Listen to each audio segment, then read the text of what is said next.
Chairman, may I be recognized?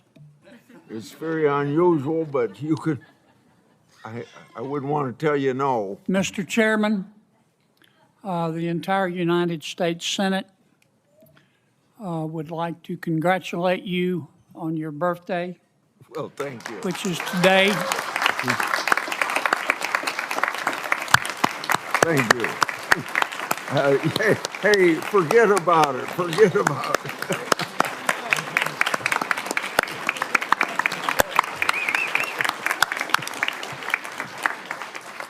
And folks, you haven't lived until you see Senator Grassley's birthday cake with all the candles lit. It looks like a prairie fire. Thank So you. happy birthday, Mr. Chairman. Thank you, Senator Kennedy. Now, maybe we can get down to work. I'd like to welcome everyone to today's hearing. Our first panel features Rebecca Tableson, nominated to the U.S. Court of Appeals, 7th Circuit. On panel 2, we'll hear from 4 district court nominees, Matthew Orsol and Judge Susan Courtright Rodriguez, the Western District of North Carolina, and David Brogdon and Lindsay Ann Freeman, Middle District, North Carolina. Second panel will also include Sarah Carter, nominated for the Director of Office National Drug Control Policy. Senator Johnson will introduce Ms. Tableson in a moment, but I'd like to say a few words to lead us off. Ms. Tableson, clerk for not 1, but 2 sitting Supreme Court justices, Justice Scalia, and then Judge Kavanaugh when he was on the D.C. Circuit.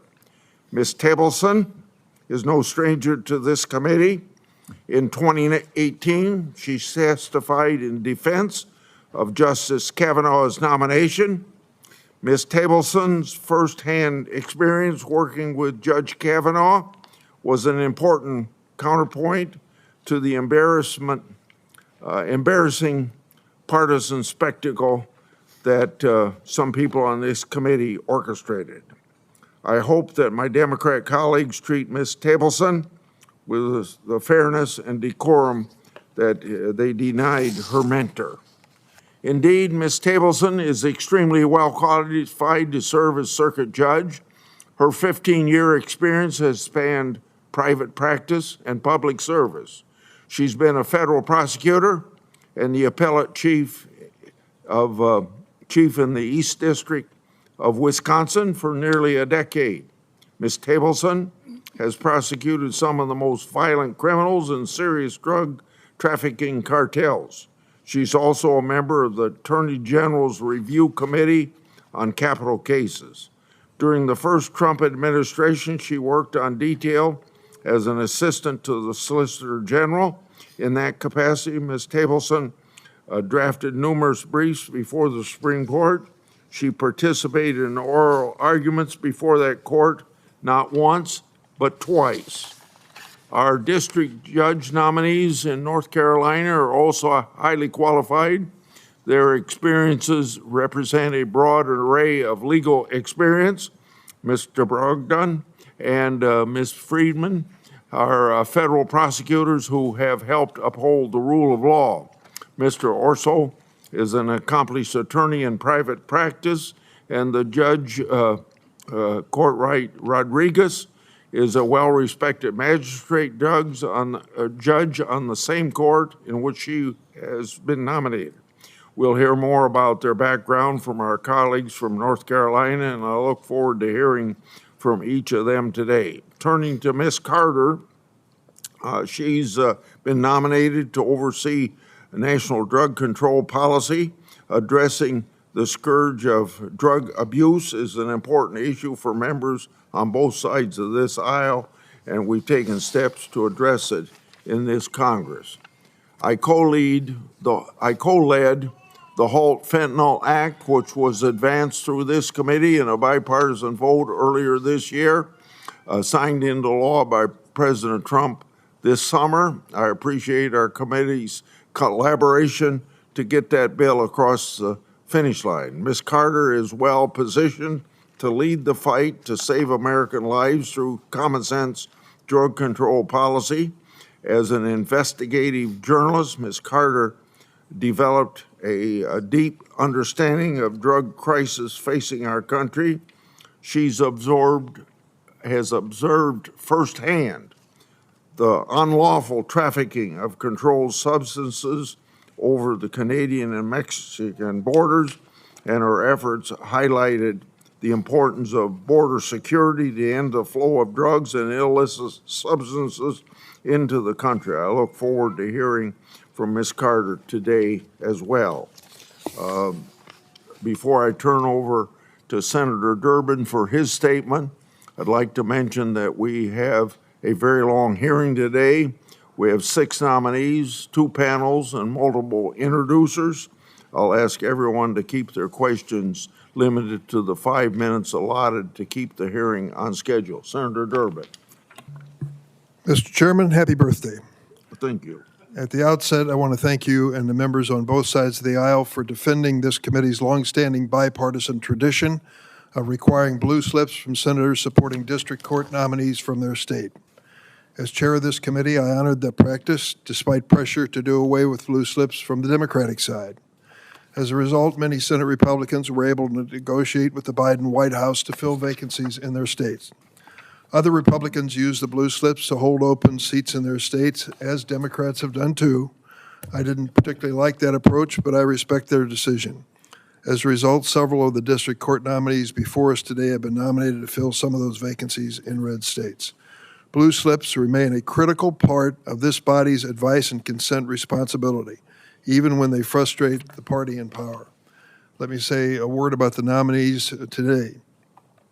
2 panels. First panel, a circuit court nominee, of course, by herself, and then a second panel which consists of judicial nominees and others. President Trump has sent his nominees to us. Today we will hear from Sarah Carter Bailey. She's been nominated to be director of the Office of National Drug Control Policy, also known as the Drug Czar. I can't think of a single issue, I agree with the chairman on this, of more serious consequence than drug addiction in the United States and the heavy price we pay, not just individuals and families, but as a society. Doing something about drugs certainly is the highest priority that we face.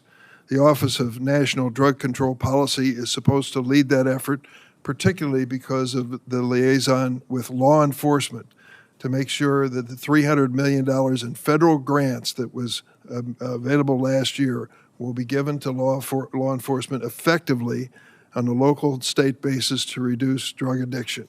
This is an important position that requires a professional who is an expert in combating, for example, the opioid epidemic. Sadly, Ms. Carter is not that serious nominee. She has been a MAGA loyalist and podcaster whom President Trump has chosen for this critical role in government. Until she joined ONDCP 3 months ago, she had never worked in government. She has never served in law enforcement. She has no expertise in public health nor in drug policy. She's been a loyal MAGA podcaster. Why is it important to bring this up at this point? Because of 2 things from the Trump administration which we ought to take to heart. The first was a statement made by the Trump White House earlier this year about the HIDTA program, HIDTA, H-I-D-T-A program, that provides $300 million to law enforcement. Here's what the Trump White House said about it initially. For every dollar invested in the HIDTA program, the American people get $68 in benefits, making HIDTA an effective and efficient use of taxpayers' money and an important tool in the nation's effort to stop drug traffickers and save American lives. That was the first statement by the White House. The second statement was their budget request. Guess what they did to the HIDTA grants? They cut them by 34%, from $300 million to $196 million. So I'd have to say to Ms. Bailey, whose side are you on at this point? Law enforcement comes to us and begs for more money to fight drug problems in our communities, and I want to give it to them. But the White House wants to cut it by 34%. What's your position going to be? We'll find out in the questioning. Thank you, Mr. Chairman. At this point, I'd like to enter into the record 10 letters from law enforcement organizations across the nation who are fighting each day to combat drug and human trafficking and who enthusiastically support Ms. Carter's nomination. They stated, quote, Ms. Carter's commitment to the truth and firsthand experiences embedded with our nation's military and law enforcement is proof that she has the determination to get the job done, as well as an understanding for what the men and women in uniform experience daily. This is precisely the bold and innovative leadership we need, end of quote. Without objections, those will be entered into the record. Senator Johnson. Thank you, Mr. Chairman. Chairman Grassley, happy birthday. We all wish you many, many more. Ranking Member Durbin and members of the committee. I am pleased to introduce Rebecca Tableson as the President's nominee to become the next judge on the U.S. Circuit Court of Appeals for the 7th District. She is highly qualified for this judgeship, having graduated magna cum laude from Yale College and then from Yale Law School in 2010.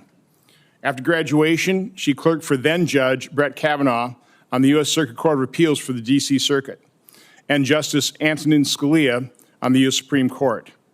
She then practiced civil litigation at Kirkland & Ellis until 2016.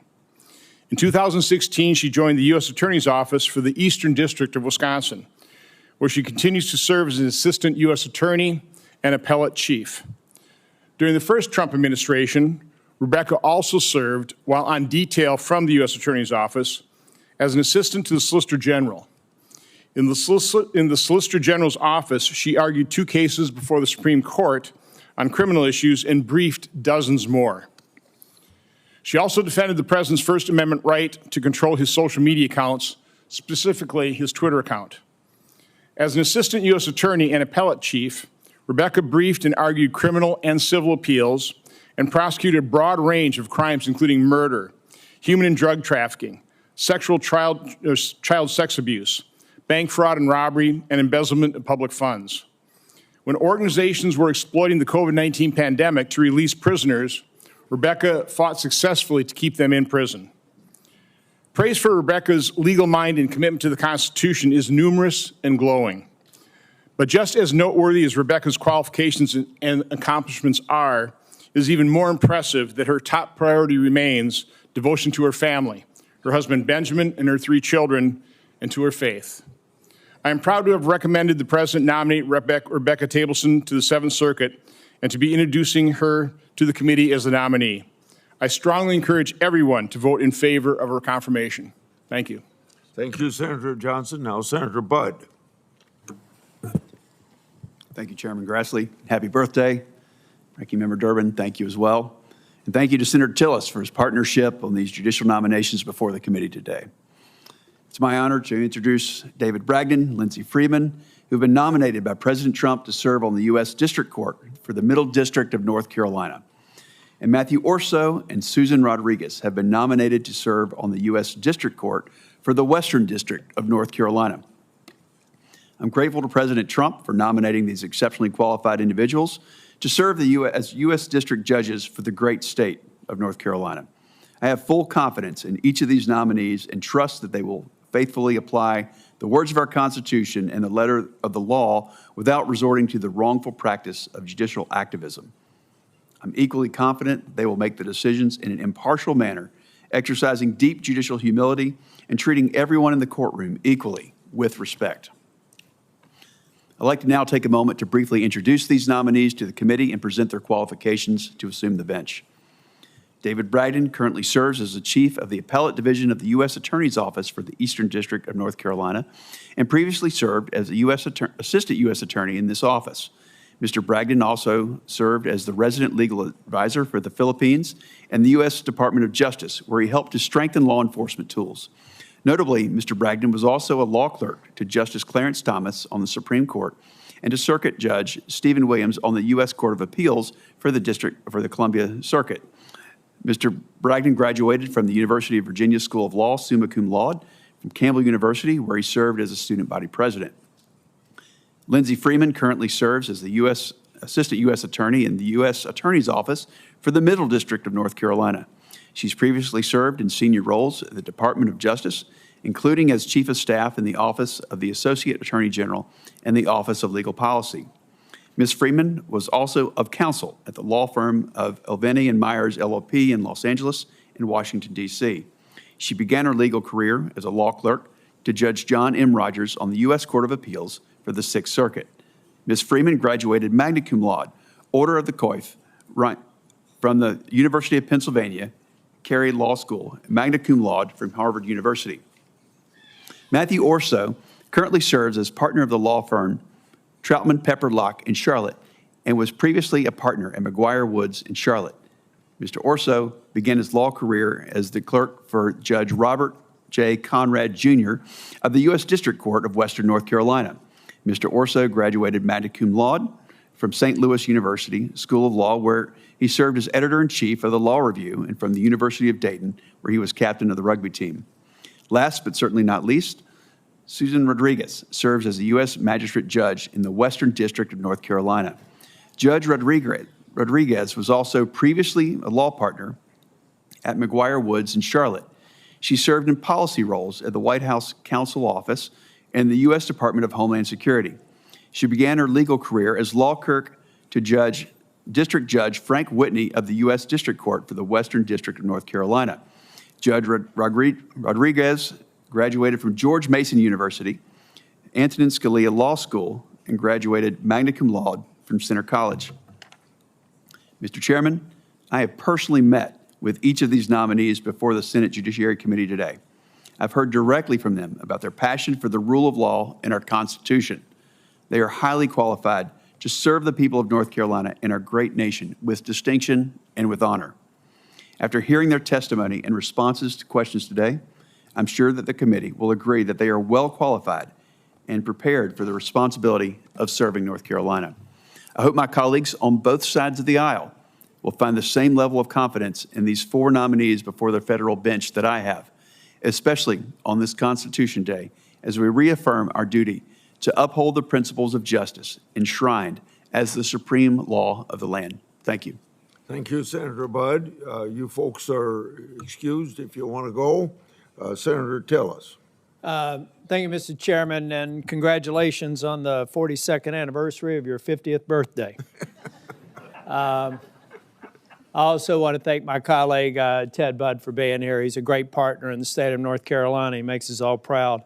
Chair Grassley, also would like to take the opportunity to thank Senator Durbin, former Chair Durbin, who honored the blue slip policy in the last Congress, which is why two of the nominees are before us today. So thank you, Senator Durbin. It's an institution that's over 100 years old, and it's every bit as relevant today as it was 100 years ago when a senator from Georgia sent a note on a blue slip of paper to a chairman of the committee saying that he disagreed with somebody who was going to be solely in his state, and that began the process of the blue slip that I hope lasts another 100 years.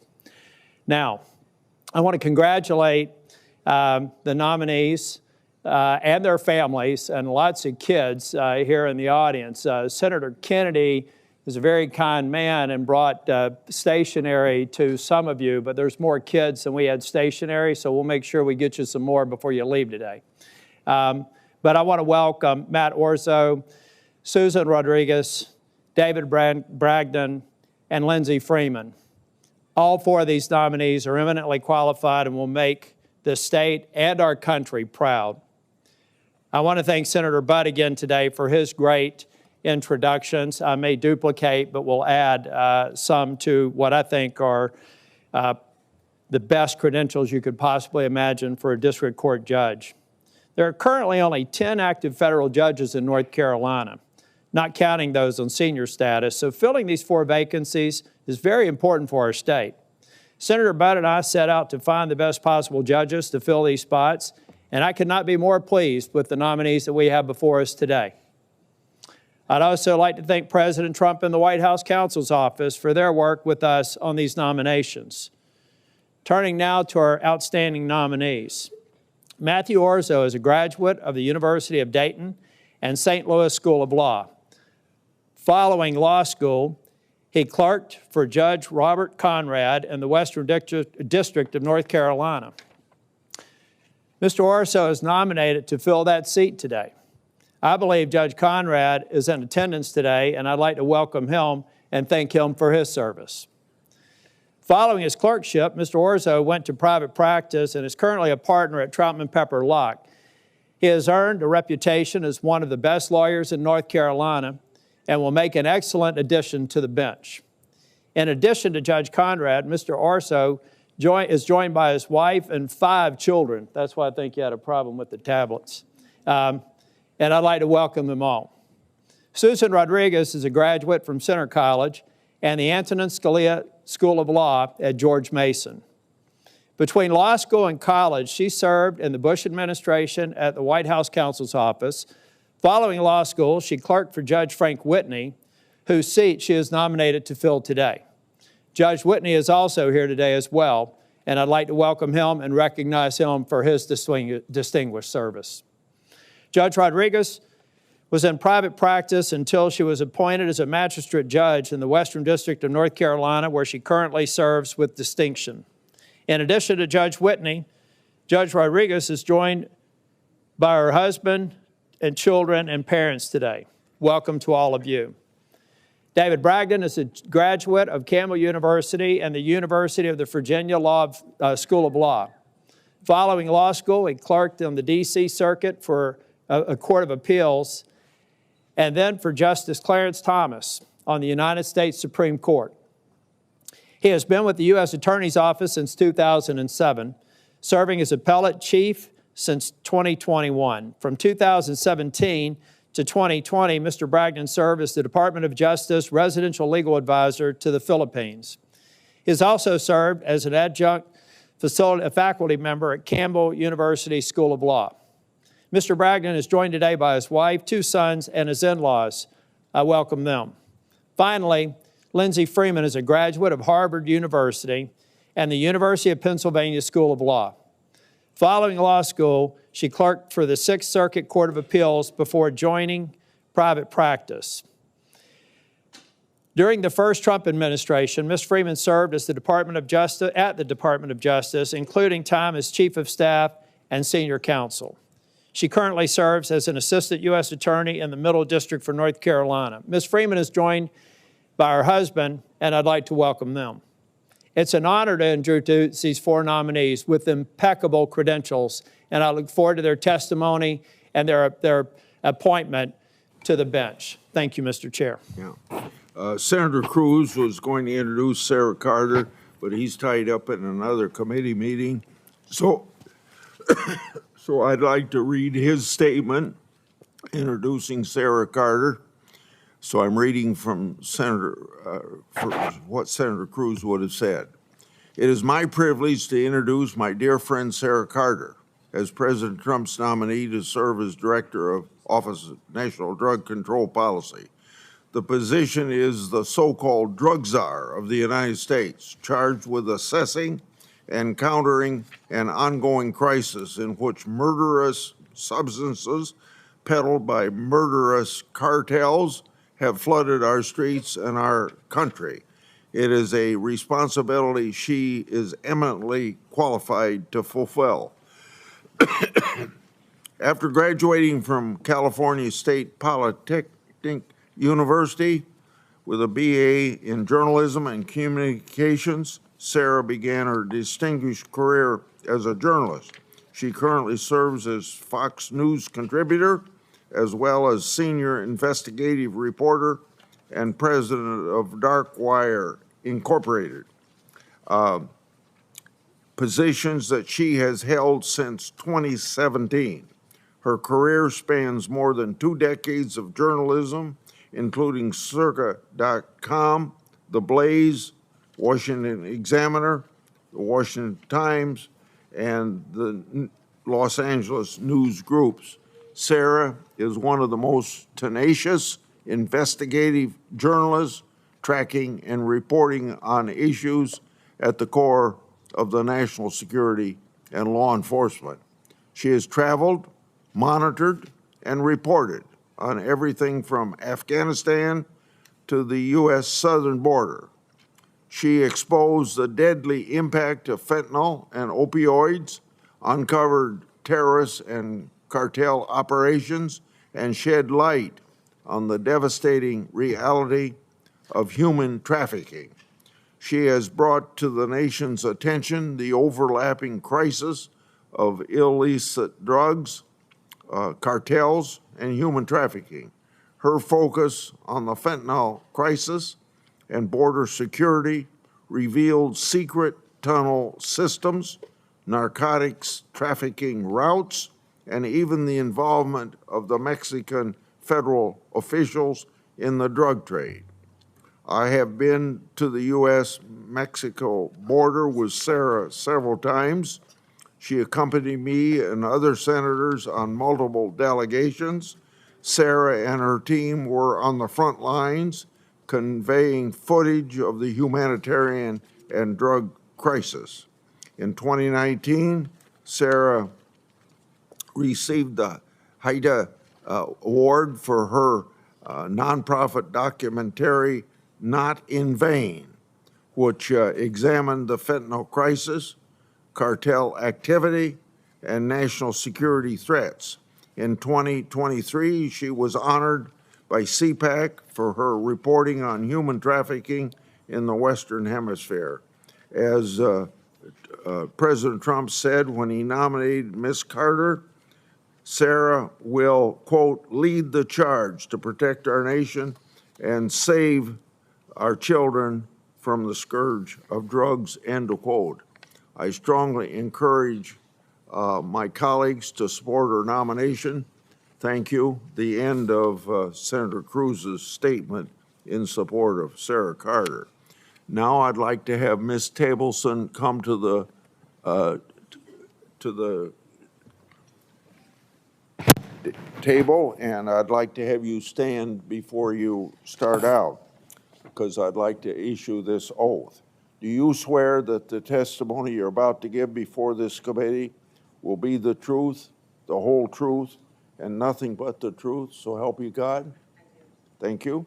Now, as you sit down, you can give your opening statement. You have the privilege of introducing anybody you want to introduce that's here or isn't here in support of your nomination. Thank you, Chairman Grassley, Ranking Member Durbin, and to the committee for considering my nomination. And thank you to President Trump for the great honor of that nomination.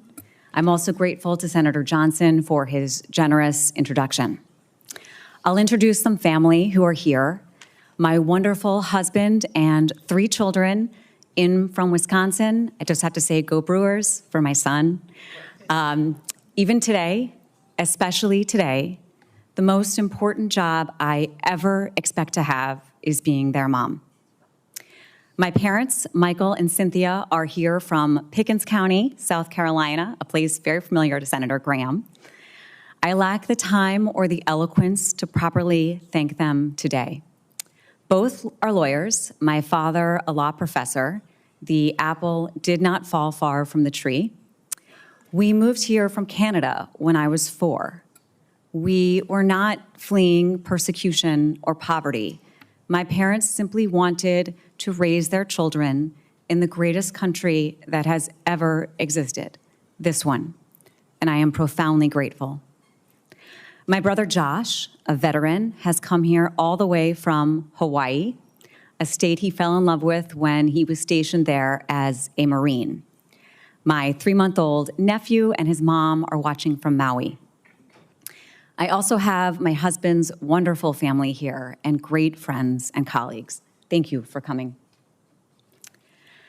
Today is Constitution Day, the 238th anniversary of its signing. That is the longest surviving written constitution of any country in the world. And in my opinion, the federal judiciary is one of our Constitution's finest creations. I know that firsthand from the judges who have been my bosses and mentors, especially Antonin Scalia, Brett Kavanaugh, and Dianne Sykes, and from the work of appearing in the federal courts day in and day out, representing this country and fighting crime in the Eastern District of Wisconsin. I know the Seventh Circuit particularly well. It is a learned and collegial court. And if I have the honor of being confirmed, I will spend the rest of my life living up to those values, to the examples set by my judicial mentors, and to the faith put in me by the President and this body. Thank you, Senators. Are you ready for questions now? Yes, sir. Okay. Thank you very much. And compliments to your family for working with you for your public service. You had the rare opportunity to clerk for not one, but two justices of the U.S. Supreme Court, Scalia and then Judge Kavanaugh, when he was on the D.C. Circuit. What did those mentors teach you about the proper role of a judge, and how did they inform your judicial philosophy? So much, Senator. From Justice Scalia, I learned, I think, what we all learned from Justice Scalia, which is how to interpret the text of our Constitution and laws. He was a profoundly influential justice, perhaps the most influential of the century in which he served, and his influence on me was very pronounced. I wanted to clerk for him from the first Scalia opinion I read as a 1L in law school, because no one more persuasively made the case for judicial restraint, for textualism, and originalism. And clerking for him was, the best possible training in those values. From Justice Kavanaugh, I also learned so much. I think the number one thing I learned, I'll describe it as energetic public service, which is to say, we in public service are supposed to, we work just as hard as someone who is billing a private client and getting paid by the hour. We take our obligation to the public profoundly seriously.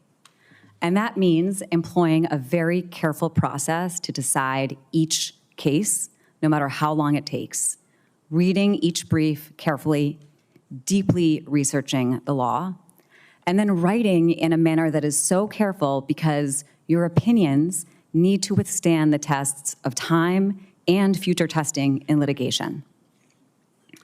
The judiciary interprets laws to ensure the preservation of liberty guaranteed under the document. One of the most sacred is the right to free exercise of religion. Justice Kavanaugh recently said that the Supreme Court has, quote, made some good progress on recognizing the constitutional protection of religious equality and religious liberty, end quote. What are your views on religious liberty and the role of judges in protecting it? Justice Kavanaugh is right, Senator. In about the last 12 or 13 years, the Supreme Court has issued opinion after opinion that has been strongly protective of religious liberty. And I would, of course, follow those faithfully as a lower court judge. I actually had the privilege of working on several of those matters while I was at the Solicitor General's office.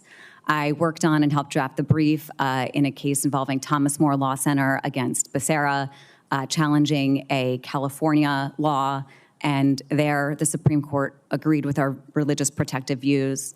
I worked on Espinoza against Montana, involving the Blaine amendments and funding for religious schools.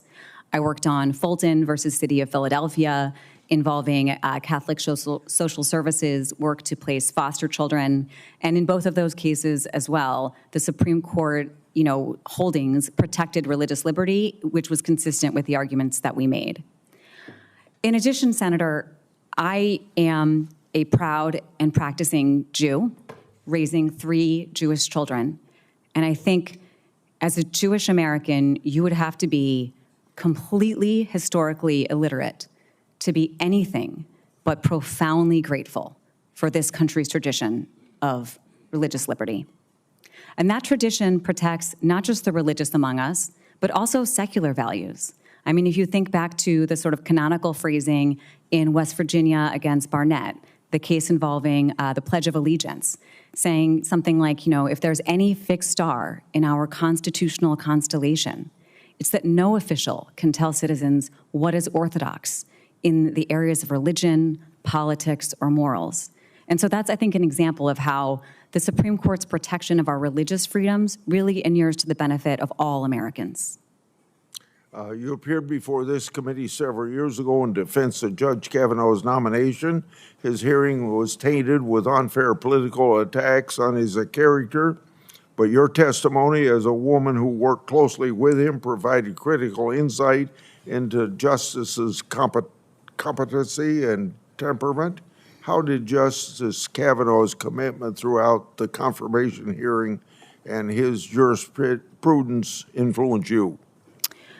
The experience of watching and supporting Justice Kavanaugh's confirmation was a formative one. I remember thinking to myself many times that his commitment to public service, energetic public service, must be very strong to go through all of that. I was very honored to appear before this committee in 2018.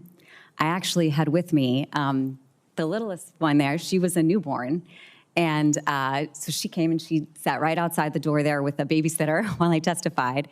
And Senator Kennedy, I'm sure you don't remember, but at the airport later that day, our flight was 7 hours delayed, and I was there with a very fussy baby, and Senator Kennedy ran into me and was extremely kind. So I remember that very well. And I'm very honored to be here before you again, ideally in less contentious times and circumstances. Thank you, Senator Durbin. Ms. Tableson, you were doing just great until you mentioned the Brewers. I'm sorry, hard disagree. Well, I won't hold that against you.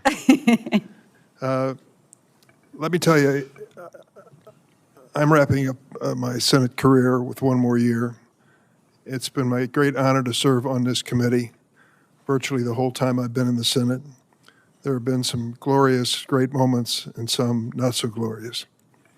I can recall when we had the first Muslim American nominee for the circuit bench in the Third Circuit a few years ago under President Biden. And the questions that were asked of that nominee, I thought, were beneath the dignity of this committee. He was asked as a Muslim if his family celebrated 9/11 in their home. He is from the New York area and protested that he thought it was an outrage that anyone would suggest that because he had lost personal friends in 9/11. I thought that was a low point in the committee. But I'm sorry to say what's happened to you today may be a new low point. We've received letters from conservative political organizations criticizing you, your husband, and your family. How did they criticize you? On the basis of your religion and your religious practice. I've never seen anything like it. American Family Association sends us a letter. And let me tell you some of the things they criticize you for. You and your husband are affiliated with what they consider to be a politically liberal congregation. I can't pronounce it, but it's Emmanuel Jerusalem in the Milwaukee area. They go on to criticize. It appears that the rabbi whom the Tablesons chose to perform their wedding currently serves a pro-LGBTQ congregation. They then say that you and your family have donated to the Milwaukee Jewish Federation. I'm familiar with the Jewish Federation. It's a big deal in Chicago, as I'm sure it is in Milwaukee. They do remarkable, great work. They then talked about other things, such as your husband and you donating to candidates of both political parties. It is beyond me to believe that an organization with this membership would raise these issues. They are ignoring the very basics of our Constitution, as you noted, which says, of course, in the Bill of Rights, we have freedom of religious belief or no religious belief. That's up to us. And the government is not going to choose a preferred religion. But there's a third provision which says no religious test shall ever be required as a qualification to any office or public trust under the United States. So whether it's the First Liberty Institute or the AFA Action Group, both of which sent letters opposing your candidacy, conservative groups making that position, they are ignoring the obvious letter and law of the Constitution. I'd like to give you an opportunity to comment or react. Senator, I'm very proud of my Jewish faith. I was raised that way. My parents, who are right there, raising our children Jewish. And of course, Article 6 of the Constitution says that there's no religious test for public office. And that's one of our Constitution's many protections for people of faith. And, regardless of those letters, I'm really honored by, it was the president's choice to nominate me, and he did so. And I'm honored by that selection and grateful for it. And let me ask you, so it's a matter of record. Your selection for this position involved the 2 U.S. senators from Wisconsin, did it not? Well, Senator, I don't want to mislead you. I don't think I have Senator Baldwin's support. What it did involve was, it's tradition in Wisconsin for any judicial nominee to proceed through this sort of nominating commission to which each of our senators appoints 3 people. And I did go through that nominating commission, and they did send my name forward. And I'm very privileged to have Senator Johnson's support. But I don't want to be misleading. To my knowledge, I do not have Senator Baldwin's support. Could I ask you to comment in the short time that's remaining? The Kavanaugh nomination was controversial at many different levels. One of the questions was what he would do as a member of the Supreme Court on the case of Roe versus Wade. What was your understanding of his promise and what actually occurred? I don't recall him making any specific promise about a future case, like the one Dobbs that did come up. My memory is that, like every nominee, he, recited the sort of judicial canon that he can't make prejudgments or promises of cases in the future. I recall that I think he described, as has every nominee, Roe versus Wade as a precedent of the Supreme Court, which of course it was. And then, in the Dobbs decision, the Supreme Court applied the established stare decisis factors to determine what to do with that precedent of the Supreme Court. What was your reaction to his vote on the Dobbs decision? Senator, as a judicial nominee sitting before you, I can't give you a thumbs up or a thumbs down on Supreme Court precedents. Dobbs held that Roe was egregiously wrong on the day that it was decided and had caused numerous problems in the law and in American society, and Dobbs determined that it was appropriate to overrule it. Thank you. Before I call Senator.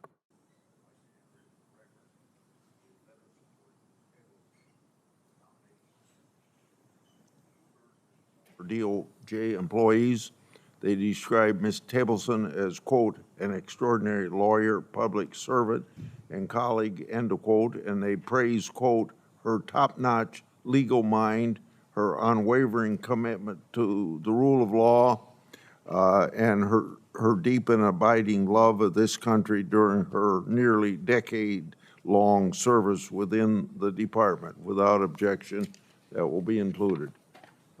Senator Kennedy's the next. Senator Kennedy, you're the next one. Thank you, Mr. Chairman. Counselor, as you know, it's hard to pass a bill in the United States Senate. Our founders intended that to be the case, and consequently, if a bill does pass, it's gone through a long, arduous process. A lot of reports issued, a lot of debate, and all of it's written down. Why has it become common practice, and do you support it, of ignoring that rich legislative history when you interpret a statute? Well, Senator, I think the first rule of statutory interpretation is that the text is what's paramount. And that's because the text is what actually proceeded through bicameralism and presentment, which are really just the fancy. Of course, it's paramount, but why can't the text be supplemented by looking at the history? I think the legislative history can sometimes provide a tool to help interpret the text. And it's often in parties' briefs, and I would, of course, consider it that way. But it's just important to keep in mind its subordinated role in that interpretation, because the intention of any particular legislator does not have the force of law. Instead, the text does. So the legislative history and the intentions of specific legislators should never take primacy over the text or refute the text. But it doesn't have to, does it, Counselor? It just gives you context. I agree with that. When you interpret a statute or write a brief, and you think that the language is plain, aren't you tempted to go look at the history just to make sure that your interpretation is correct? It depends, I suppose, on the particular statute and the nature of the history at issue and the But question don't that's you want to posed. just go take a peek? You look at the language and you say, well, this is as clear as thunder on a summer night. But maybe I'll just take a peek at the legislative history to make sure that I'm not out in left field. And the Supreme Court condemns that, does it not? The Supreme Court does not uniformly condemn that, and there are certainly cases where, legislative history or statutory history has provided But sure they a tool. do. Sure they do. I mean, originalism, and I'm not saying they're wrong. Please don't misunderstand me. I'm just trying to understand your perspective. Originalism and textualism is accepted even by the left of center justices. And I've read opinion after opinion, lower courts as well, where they say, well, legislative history, we can't rely on it. Legislative history cannot be relied upon to trump the language of a statute. And so when the language of a statute really is that clear, Senator, there's not that much, and it bears directly on the question before the court. Well, let me ask you something. Does the Supreme Court sanction looking to the Federalist Papers and interpreting the Constitution? Yes. Why isn't that legislative history? The process for ratifying the Constitution is, of course, different than the bicameralism and presentment process that applies to statutory text. The Constitution was, of course, publicly ratified. No, it's not. Well, You look at the plain language, don't you? yes. But in looking at the plain language, the question we ask is, what was the original public meaning of that language?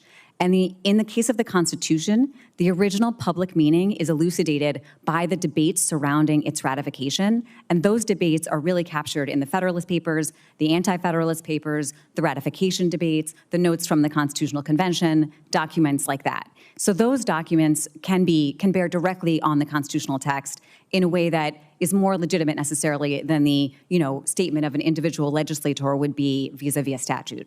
Well, then when we interpret the United States Constitution, and I agree with you, that's the case.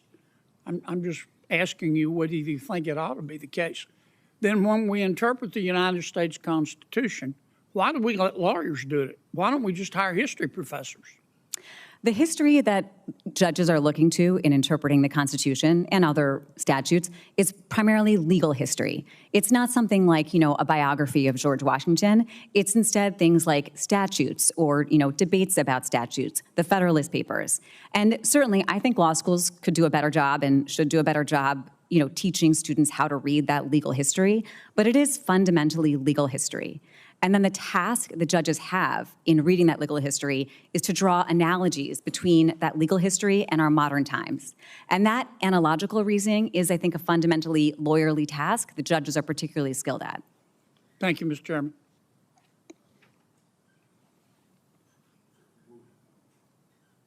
Thank you. I feel like I'm skipping over my colleague here, but I will gladly do it. There you go. Thank you. You run a tight ship, and we appreciate you, Mr. Chairman. Thank you so much. It's his birthday. It's your birthday. Why don't you just go? And it's the Constitution's birthday. It is. Thank you so And much. he was there. You should just ask him about the Federalist Papers and the debates. Absolutely. Just ask Grassley. Thank you for being here, and congratulations on your nomination. Thank you to your family. These hearings, we know, can be difficult, sometimes the most difficult because of my colleague Kennedy here than anybody else. But certainly, I know that you appreciate their support, and we recognize them for being here today. I was particularly touched by your comments about Constitution Day and that the federal judiciary is one of our country's greatest creations. Indeed, the structure of our government and the rights of its citizens that are set forth in the Constitution, I believe right now, at this moment in time, every American should be reminded of the beauty of this country and the documents that set forth how we will govern ourselves as a free people and the true purpose of government to protect its people and their rights. And I always love to hear from nominees their value in that, and especially right now. We have this convergence of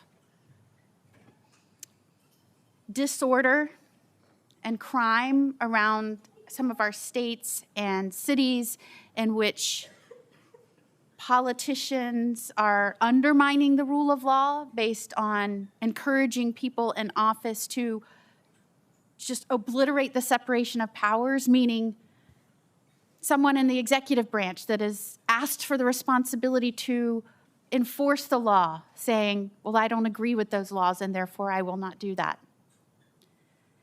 Or even judges in some respect.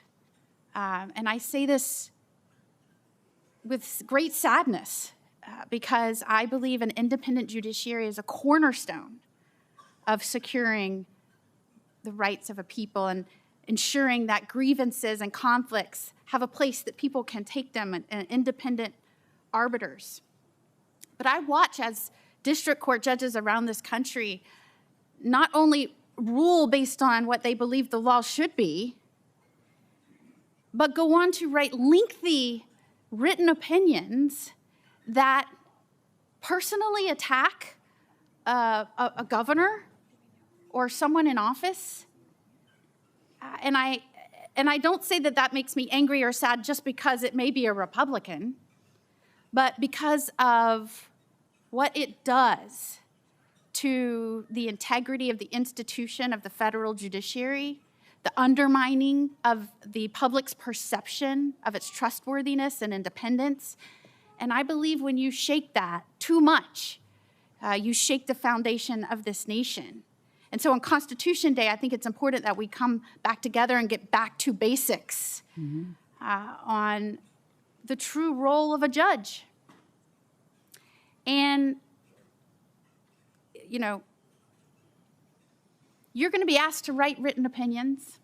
Sometimes you may author them. I was hoping you could give us your opinion on how a judge might author opinions that would restore or reinforce the public's trust in the judiciary and its true role and its understanding, a judge's understanding of its limited scope and the enormous trust of responsibility that we give judges. Thank you, Senator. The federal judiciary plays, as you suggested, a vital role in preserving our separation of powers, and done right. The Constitution assigns a very specific job to the federal judiciary, which is to interpret and apply the law and not to make or change the law. And judges who carry out that obligation in good faith, I think, increase the public's faith in the institutions of our government. Now, a few sort of more specific interpretive principles flow from that general rule. Things like textualism and originalism help judges ensure that they are applying the law as written and not importing their own moral or policy preferences into cases. The elected branches are the ones who are able to exercise and should exercise their moral and policy preferences in representing the people. But judges are not elected. To the contrary. What about these swipes that they like to take at elected officials in really superfluous language that is not needed in a legal opinion? I'm very lucky to be nominated to an extremely collegial court whose opinions are very disciplined, and I cannot think of such a swipe in a recent Seventh Circuit opinion. I would commit to following that tradition of collegiality and civility. There's really no need or place for a judge to be taking personal swipes at anybody, whether it's from the bench or in your written work product. Thank you, Mr. Chairman. Congratulations on your nomination. Thank you for being here. I want to go back to the question that Senator Durbin asked you about your support for Justice Kavanaugh. You were not only supportive, you were energetically and vehemently so, appearing before this committee as a witness and on cable television. I'm just curious, if you knew then what he did in reversing Roe v. Wade, would you have supported him? Yes, Senator. What I said then, and what I still think is true now, is that then Judge Kavanaugh had amassed a considerable record of experience on the D.C. Circuit that demonstrated his, qualifications to serve on the Supreme Court, and I think his service on the Supreme Court has borne that out. But he demonstrated in Dobbs a total disregard for precedent and the principle of stare decisis. In Dobbs, the Supreme Court applied the established stare decisis factors to evaluate the ongoing precedential relevance of Roe. Those factors include, the nature of the error in the precedent, how bad the error was, or the quality of the reasoning, the reliance interests, the effect that the prior precedent has had on other areas of law, and its workability. So you think Dobbs was correctly decided? Senator, as a judicial nominee, the canons of ethics preclude me from giving a thumbs up or thumbs down to Supreme Court precedent because it suggests that I would apply that precedent, according to my own thumbs up or thumbs down. And I wouldn't. I would apply every precedent of the Supreme Court faithfully. Let me ask you, as a matter of precedent, do you think Brown versus Board of Education was correctly decided? Yes, I do. As many judicial nominees wiser than I have, gone before me to explain, Brown is a monumental and foundational decision of this country, and its core holding that separate but equal is a violation of the Equal Protection Clause is correct. And how about Loving versus Virginia? The same exception has been recognized for Loving, and so yes, I agree that Loving versus Virginia is correct. And Obergefell versus Hodges? In Obergefell, the Supreme Court held that the 14th Amendment requires states to recognize same-sex marriages on the same terms as they recognized opposite-sex marriages, and I would faithfully apply that precedent as a lower court judge. Well, let me make sure I understand. Are you answering the question yes or no? I'm answering the question that I would faithfully apply Obergefell as a lower court judge, and along with my fellow, former nominees, I can't give Obergefell a thumbs up or a thumbs down. You said Loving was correctly decided, Brown was correctly decided. Obergefell, you won't opine? That's correct, Senator. Like previous judicial nominees who have sat before you, I'm bound by the canons of judicial ethics, and I'm simply following the recognized examples of acknowledging these sort of monumental the precedents. principle of Obergefell is less valid to you than the principles in those other cases? That's not what I'm saying, Senator. I'm saying that Brown and Loving are monumental and solid decisions in sort of this nation's history. Well, I think, that there prior are a lot of nominees folks who would feel that Obergefell is a monumental decision, too. Like basically every prior nominee before me, Senator, I'm not able to give a thumbs up or thumbs down there. Well, I think we expect more of an appellate court judge in your position than just to say, like every other nominee before me, I'm going to evade an answer to that question. I will faithfully follow Obergefell and every Supreme Court precedent. And Griswold versus Connecticut, correctly decided? I will faithfully follow Griswold along with Obergefell and every binding Supreme Court precedent. Well, I'm disappointed in your answers, and my time has expired. Thank you, Mr. Chair, and happy birthday. Thank you for being here. Appreciate your willingness to answer the call to service. You have an incredibly impressive career. To your children that are sitting behind you, guys, your mom is a boss. Yeah. Pretty incredible. And so thank you so much for your willingness to do this at a time where I think our nation is grappling with what it means to be in the public eye and stepping up to serve in addition to that. Thank you for your willingness to do that at the highest level. Looking at your background, obviously clerking for then Judge Kavanaugh and Justice Scalia, immensely impressive in addition to your courtroom experience. I'd like to know, through that courtroom experience that you've had, is there a particular case that you've worked on that you believe is the most formative in your career, and how is that going to help kind of inform your work on the bench? I think the most formative case for me in terms of especially my Seventh Circuit practice was an in-bank case called United States against Page. And Page concerned the standards for convicting people of conspiracies to traffic drugs. So these are the more serious drug traffickers who we prosecute in the U.S. Attorney's Office. And in Page, what we urged the Seventh Circuit to do was actually to overturn decades of its own case law that had sort of bit by bit, case by case, gone awry and deviated from the Supreme Court's guidance about the meaning of conspiracy. And we achieved that result successfully by doing essentially very deep research into the Seventh Circuit's case law and then presenting our arguments forcefully but respectfully when you're asking a court to overturn many of its cases. And we succeeded, I think beyond my wildest expectations, garnering the vast majority of the court to, I think,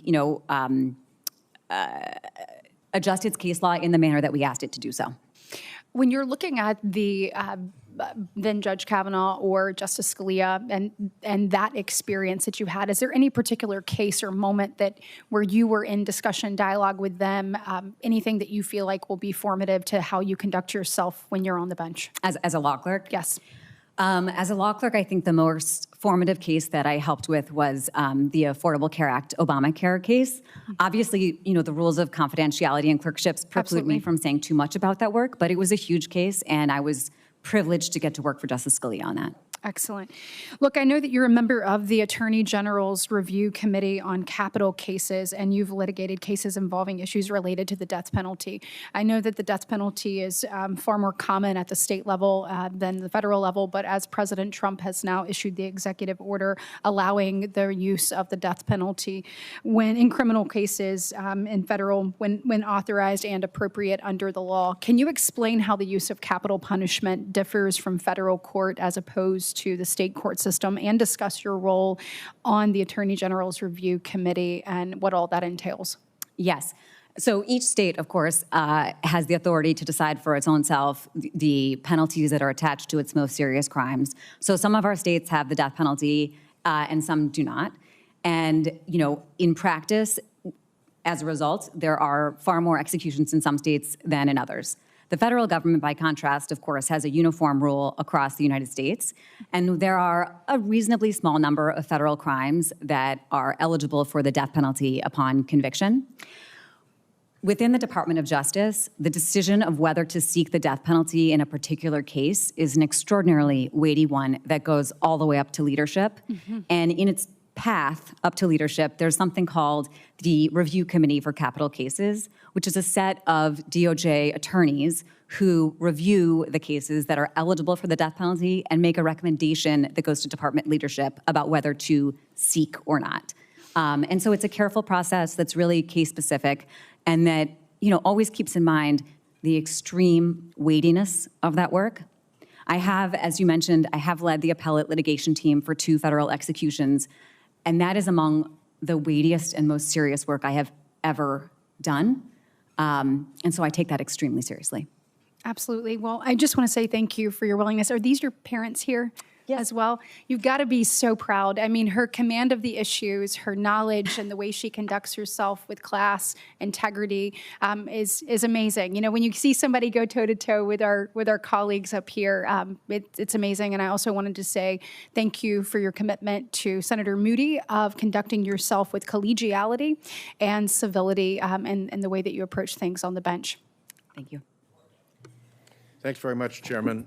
Ms. Tableson, welcome. Tell me where the boundary is between First Amendment protected speech and unlawful prosecutable misconduct. There are a few categories of speech that are exempted from First Amendment protections, and they are criminal. So examples are threats or fraudulent speech. Things like libel and defamation can be subject to civil litigation. Fighting words, incitement, those are the sort of standard categories of speech that are exempted from First Amendment protection and instead subject to civil or criminal liability.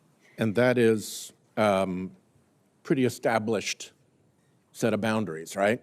Yes, Senator, I should have been clear. I was answering with respect to Supreme Court precedent, not, it's not written in the text of the Constitution itself. Yes. But those boundaries have been there for a long time and are quite clear to ordinary, normal judges, correct? The categories are reasonably well established. There are sometimes questions, about whether something fits into a particular Correct, right at the category, margins. whether it's conduct or speech. So not every case is easy, but I think the categories I listed are pretty well established in Supreme Court precedent. Yeah. And does that boundary shift in any respect depending on which side of a public argument you are on? Under Supreme Court precedent, viewpoint discrimination under the First Amendment is basically almost never okay. And so to the extent you're talking about viewpoint-based discrimination, which is to say sort of treating different speech favorably or less favorably under the law based on its viewpoint, that is, subject to the strictest scrutiny under the Supreme Court's cases.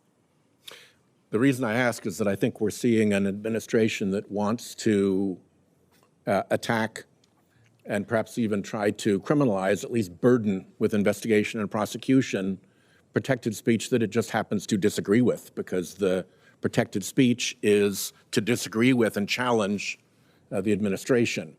And I think it's really important in that contest that courts hew to that well-established line. Do you agree that courts really need to stick to their guns on this question of the line between First Amendment protected speech and unlawful conduct? Every case has to be taken case by case with respect to the very specific speech that's in front of you and the facts and the law. And of course, Senator, the ultimate obligation of every federal judge is to follow the law.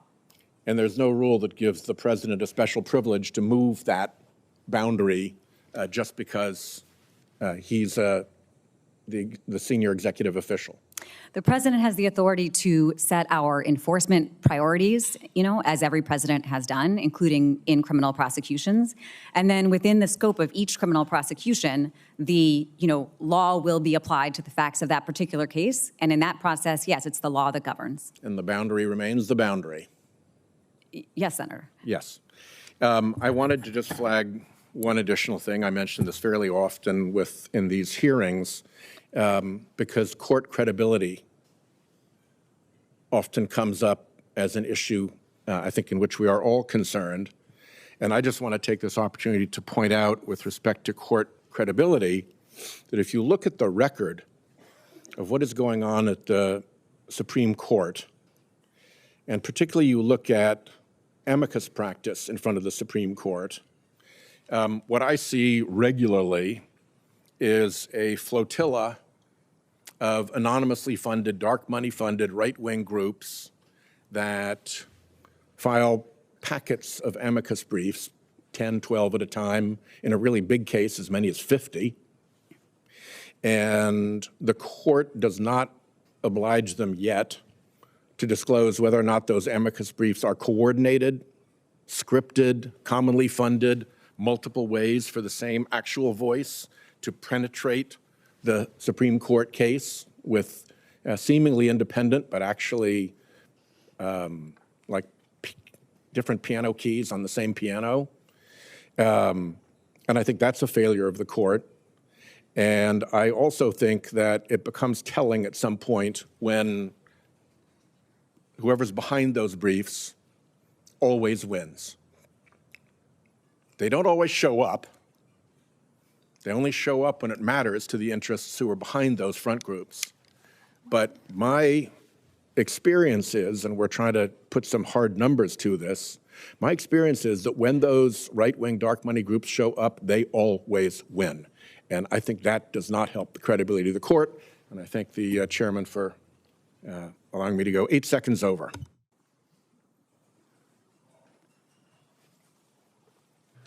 Thank you, Mr. Chairman. Ms. Tableson, welcome. It's great to have you here. Congratulations on your nomination. Let me just pick up on a question that Senator Blumenthal was asking a moment ago about abortion and life issues. What standards should courts apply when reviewing state abortion laws? What the court held in Dobbs was that the Constitution doesn't say anything about, does not provide a right to abortion. And as a result, Dobbs returned the issue of abortion to the people and the representatives state by state, and said essentially this is not a question for federal judges because it doesn't say it in the Constitution. It's a question for the people in the democratic process. And that is the effect of Dobbs. And as a result, the state democratic process is now the process that has control over that issue. What about federal legislation affecting abortion?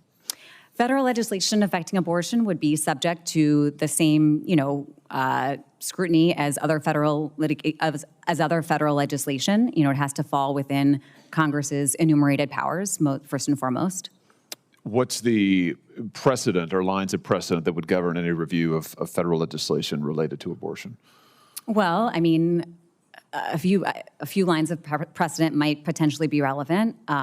Whether it's legitimate Commerce Clause or Spending Clause legislation is probably the first question that comes to mind, depending on how the law is structured.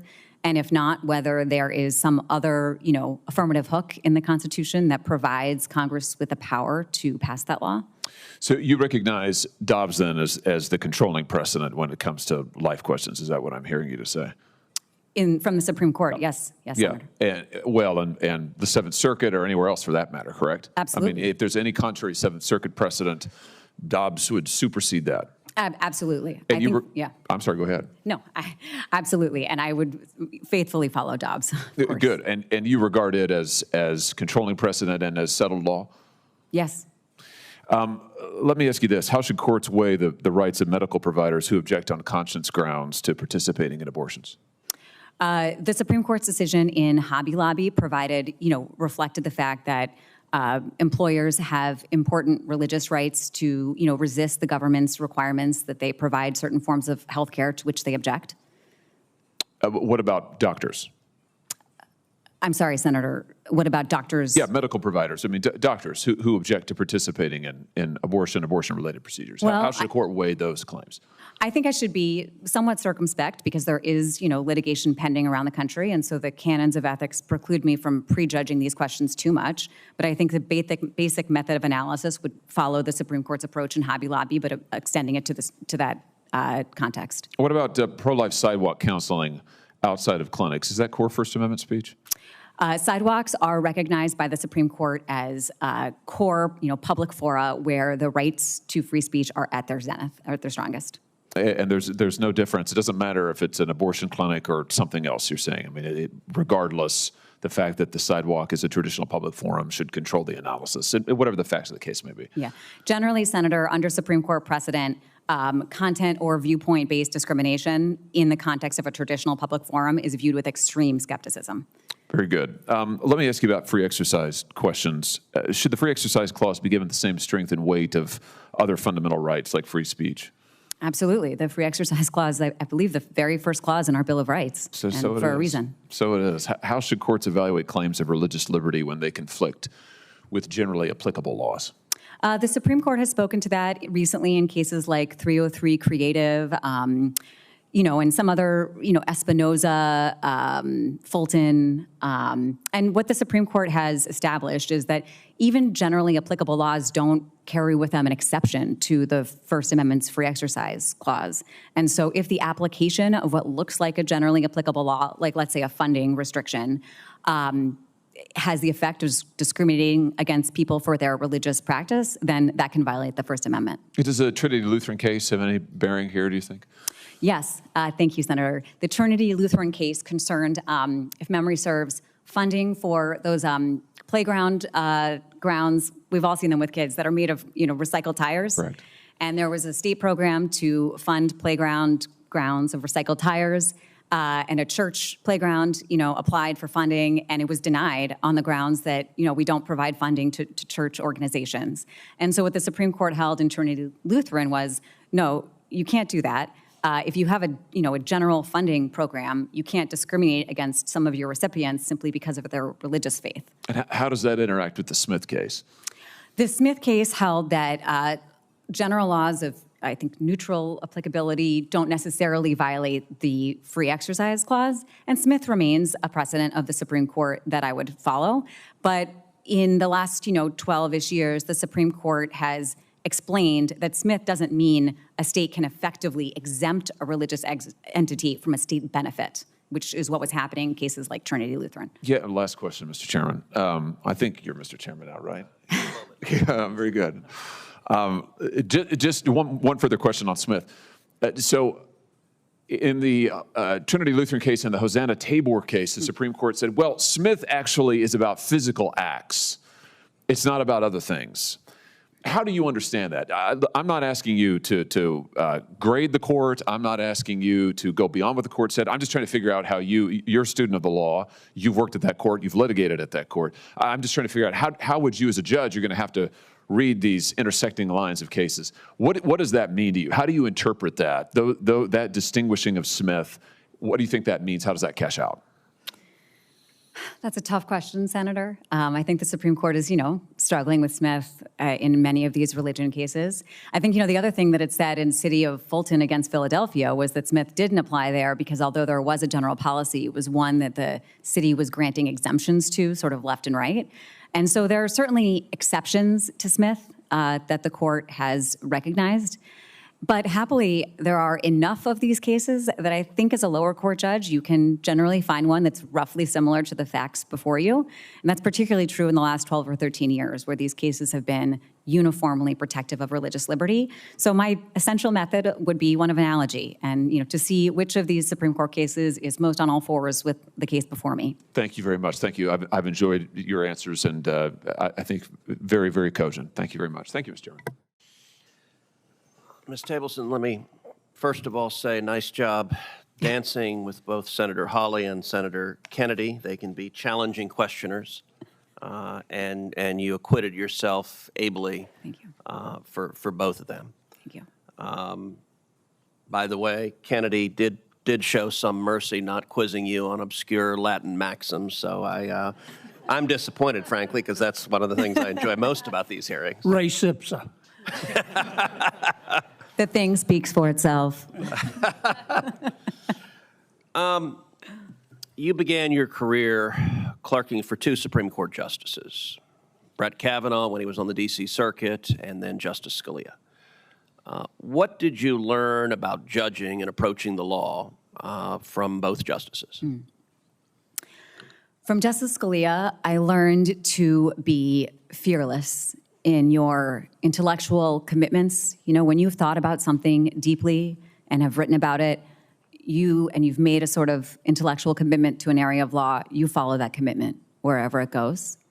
But at the same time, to maintain deep civility and collegiality with your colleagues, even those with whom you disagree, as Justice Scalia did. I also learned from Justice Scalia that it's possible to balance a full life in the law with a very full life at home. He had that huge family and really great friends, and he really lived life fully, and I hope to emulate that. From Justice Kavanaugh, I learned that you can never be too careful. It's always worth the time to go back and read one more case, to reread your opinion one more time, to make sure that you've picked every single one of your law clerk's brains, because the work is profoundly important, and we serve the public by writing opinions that have to last and that have to work in different factual scenarios. And from both justices, I learned, they are both so learned in the law, but manage to maintain a persistent sort of intellectual curiosity about the law. If there was a new law review article, they would read it. And they were always sort of interested in intellectual debates about corners of the law that they hadn't yet explored. And I think that curiosity and open-mindedness really serves a federal judge well, because it keeps you, open and also excited about your work. So you have a very impressive legal career. You managed to overcome the enormous impediment of graduating from Yale, not once but twice. I will say, though, your nomination has attracted quite a bit of interest. I have had people reach out to me on this nomination more than any other judicial nomination in the second Trump term, both from critics and from multiple conservatives who I respect deeply and who know you well and have vouched for you energetically. As Senator Durbin noted, 55 conservative groups signed a letter opposing your nomination. And they raised concerns that I think boiled down to a concern that you're secretly a closet liberal and that you'd be an activist on the bench. I want to give you an opportunity to respond to those concerns however you would like. Absolutely. Thank you, Senator. Let me say, I guess, two things. First, I was raised by a very conservative law professor sitting right there. And, you know, it has stuck. We were actually, you know, I went to a Jewish day school, and I think it felt like we were the only conservatives at our Jewish day school in the 1990s. Especially back then, if you were Jewish and conservative, you had to really mean it. And we did. And my parents raised us to be proud of those beliefs and to be proud of those differences. I think my service in the United States government has been fully consistent with those values. I have obviously been a prosecutor fighting violent crime. I have prosecuted human traffickers, meth traffickers, international opioid dealers, corrupt city employees, armed robbers, carjackers.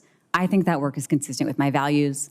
We also, you know, turned our lives upside down to move to DC with 2 3-year-olds and an infant, so I could serve in the Solicitor General's office in 2019. And in that job, I did work that I'm very proud of, and it was consistent with my conservative values. The second thing, you know, I guess I'll address, Senator, is I know that a lot of the concerns are about my husband, and it is true that my husband and I don't agree about everything in politics or the law, but my husband and I do agree about what it turns out are more important things in day-to-day life. We agree about devotion to our children, our religious faith, love of this country, devotion to public service, deep relationships in our local community, and that is the stuff of day-to-day life. And I was raised in the best tradition of Charlie Kirk to relish debate, you know, prove me wrong. And so we do have, you know, law and policy debates, but it works for us because we have so much else in common. And although I'm quite certain my husband is wrong on many matters of policy and law, I love him very deeply, and we have a wonderful family life. If you're anything like my wife, you're quite certain your husband is wrong on every issue that he disagrees with you on. And you're probably right. That was a very impressive answer. And I will say one thing that I find particularly impressive is Justice Kavanaugh's nomination before this body was incredibly contentious. And I think you showed a lot of courage standing up and defending your former boss. And I think that speaks to character. And I don't know if you care to explain why you chose to come forward and put your own credibility on the line to defend Justice Kavanaugh. Absolutely, Senator. You know what? It wasn't hard, because everything that was being said about Justice Kavanaugh was fundamentally inconsistent with a man who I knew very well. I've known him very well for 15 years now. We worked very closely together, and I know that he is a good man.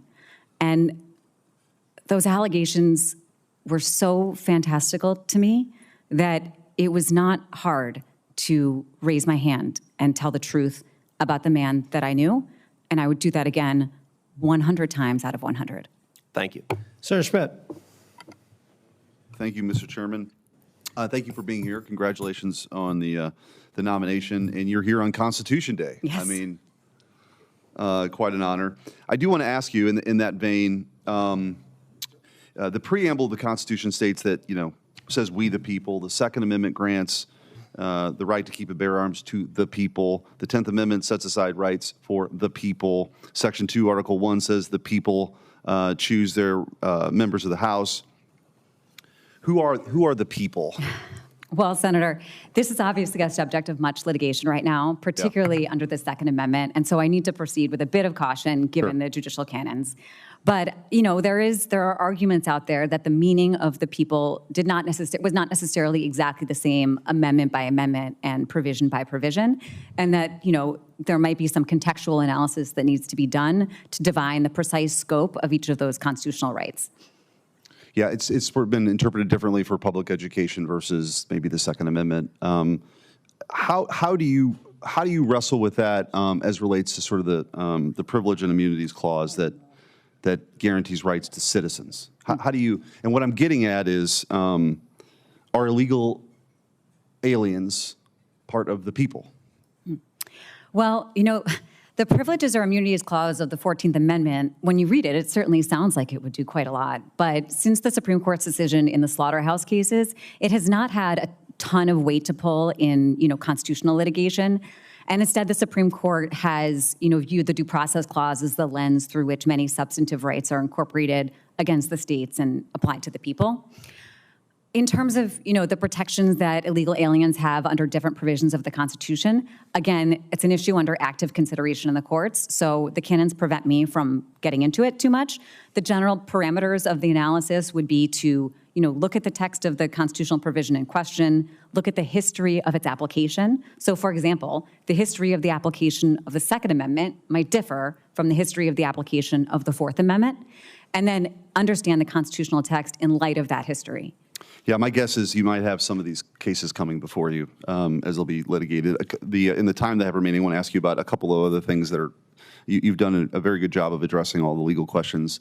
What role, in your view, does common sense play in your jurisprudence?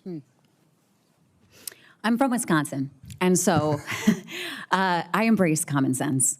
I think, for me, I think it's fair to say I'm a textualist and an originalist, but I do have some common sense guardrails in me, by which I mean, when you get to the end of your work, it's important just to pick your head up and look around and make sure that you haven't, lost the forest for the trees or been staring at the same 5 words of a statute for so long that, you've forgotten what else is out there in the world. And, talk it through with your colleagues and your law clerks in a sort of common sense way. Now, I don't think that means, any judge's personal common sense should trump the law that this body has enacted. It definitely should not. But I do think that, it's important for judges not to totally lose the forest for the trees. During my time, the job I had before this as Missouri Attorney General, I learned through some, pretty contested litigation, I think, some of the important character traits that public officials should have, or through this kind of forging process that you go through that matter. As a federal judge, you're going to be confronted with a lot of difficult cases that have a lot of implications and consequences, and the chattering classes will be talking a lot, and you still have a life outside of, I hope, outside of your role on the bench. And I guess what I'm getting at, and I actually think this question is perhaps the most important question, at least that I can ask, especially in the times in which we're living in, of this really hyper-politically charged environment, threats of violence. What, aside from your very commendable support for now Justice Kavanaugh and his confirmation hearings, can you give me an example of a time where you stood up for your beliefs and your convictions and risked really professional and personal backlash in making the right decision, even though you knew there was going to be a lot of heat in the kitchen? Yes, Senator. I mentioned before that I led the appellate litigation team for 2 federal executions during the first Trump administration. And one of those executions was on January 14th, 2021, so it was 6 days before the transition. And at that point, the issue of continuing lawful federal executions became quite controversial in the department, and large parts of the department bowed out. But I did not, and I raised my hand to handle that work, and I did the work of not only the SG's office in that, but also the other divisions that had declined to participate. I don't think I left the office for several days. And I did so because, a jury decades earlier had lawfully returned a verdict of death, and the victims in that horrific case had been waiting for decades for justice. but it was not easy personally or professionally. Okay, thank you. Thank you for your time. Ms. Tableson, thank you for being here today. I did want to compliment you. I think some of us noticed you did your opening statement, including the introduction of all your family members, in 2 minutes and 44 seconds. For those about to do introductions, you may want to keep that in mind. I also want to, I'm not going to ask questions. I'm quite satisfied with your background and the work you've done. And I remember you walking the halls when we were doing the Kavanaugh hearings. I also want to tell your son, I'm a Braves fan, but I'm also a Brewers fan because I once coached, when I lived in Northern Virginia, a team that was called the Brewers, a bunch of 8 and 9-year-olds out on the baseball field. So the Brewers have a place in my heart, even if they don't for Ranking Member Durbin's. But thank you for being here today. And you now may step aside, and we'll have the staff transition for the next panel. Thank you very much.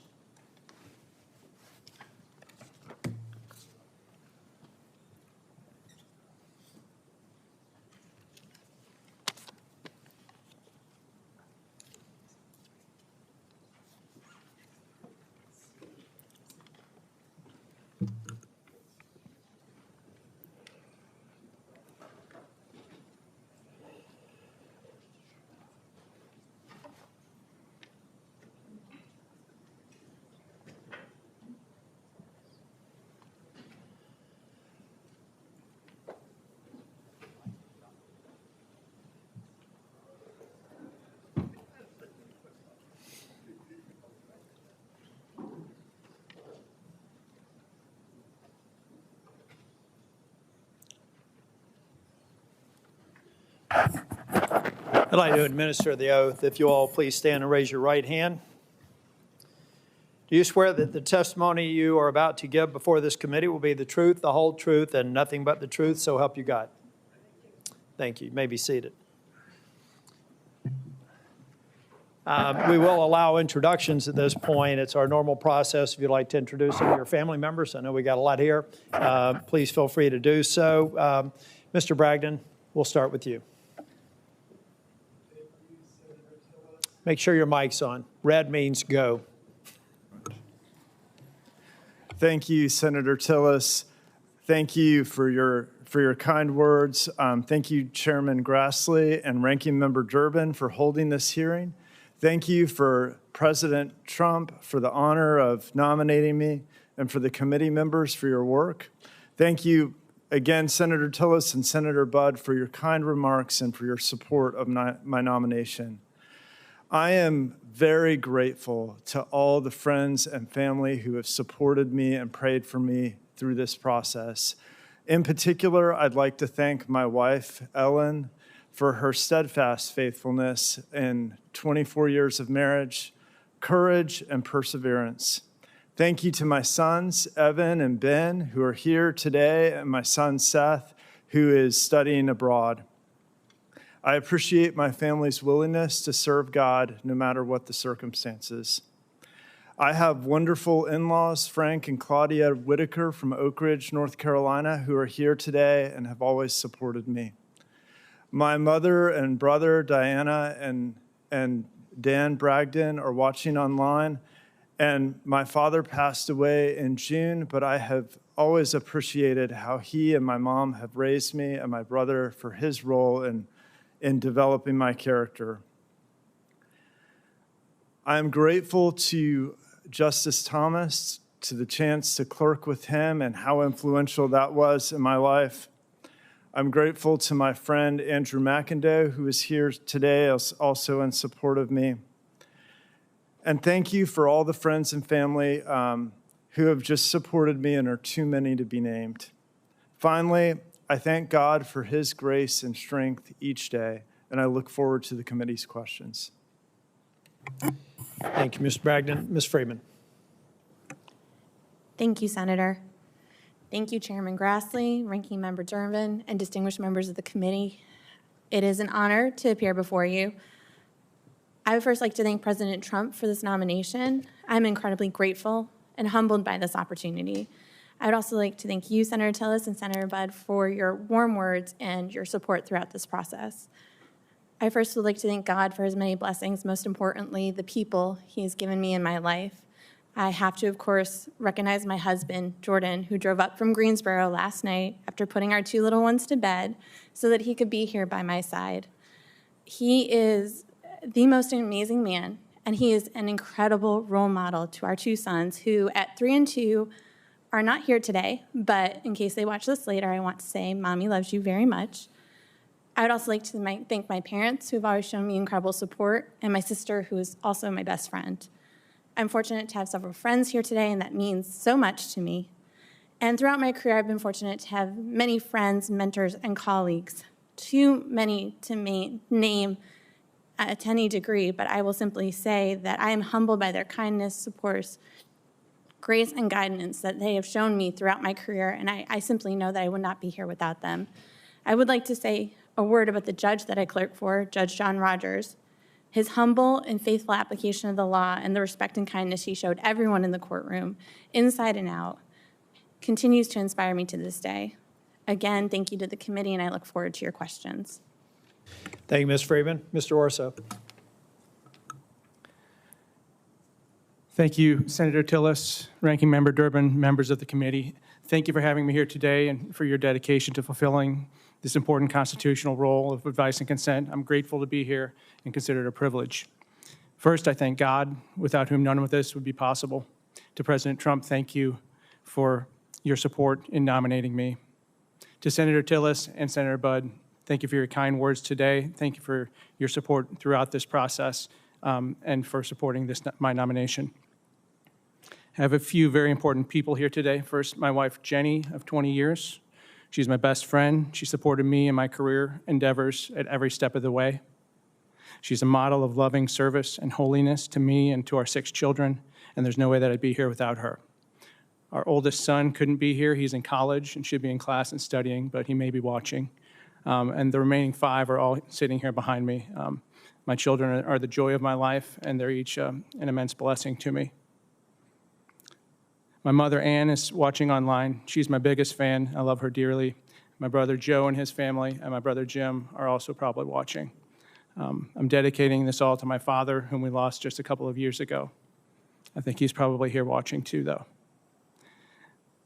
My wife's parents, Brian and Patty Blay, they welcomed me into their family from the start and have shown me nothing but love and support all of these years. And here in the room today also is my good friend and longtime mentor, Judge Robert Conrad, who currently serves as the director of the Administrative Office of the U.S. Courts. He took a chance on me many years ago, hiring me as his law clerk, and he hasn't stopped rooting for me after 16 years. Judge Ken Bell is similar. He hired me in private practice and provided me every opportunity to succeed and to grow as a lawyer, and I look forward to joining Judge Bell on the bench if I'm fortunate enough to be confirmed. I also have a good friend here, I think, Jim Whitaker, today, and I value his friendship and support immensely. Thank you, Senators, and I look forward to your questions. Thank you, Mr. Orso. Ms. Rodriguez. Yes, let me begin by thanking President Trump for this nomination and the opportunity to serve the Western District of North Carolina. I also want to thank the home state senators, Senator Tillis, Senator Budd, and to your staff for all of your support during this process. I also want to thank Chairman Grassley. Of course, I didn't get to wish him happy birthday in person, but I do wish him happy birthday. Ranking Member Durbin, thank you for scheduling this hearing, and thank you to the other members of this committee and the Senate for considering my nomination.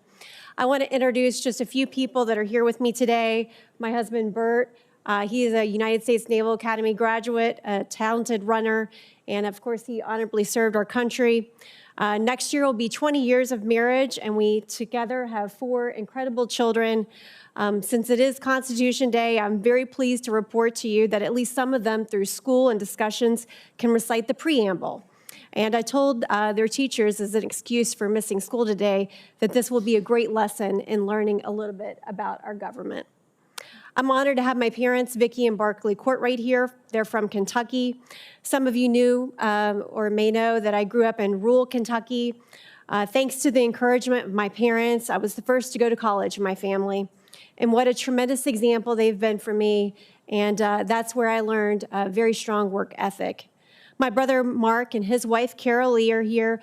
They also made the 11-hour trek to DC by car, and I'm very grateful that they're here today. My brother David and his wife, I think, are watching. They're enjoying their new grandbaby.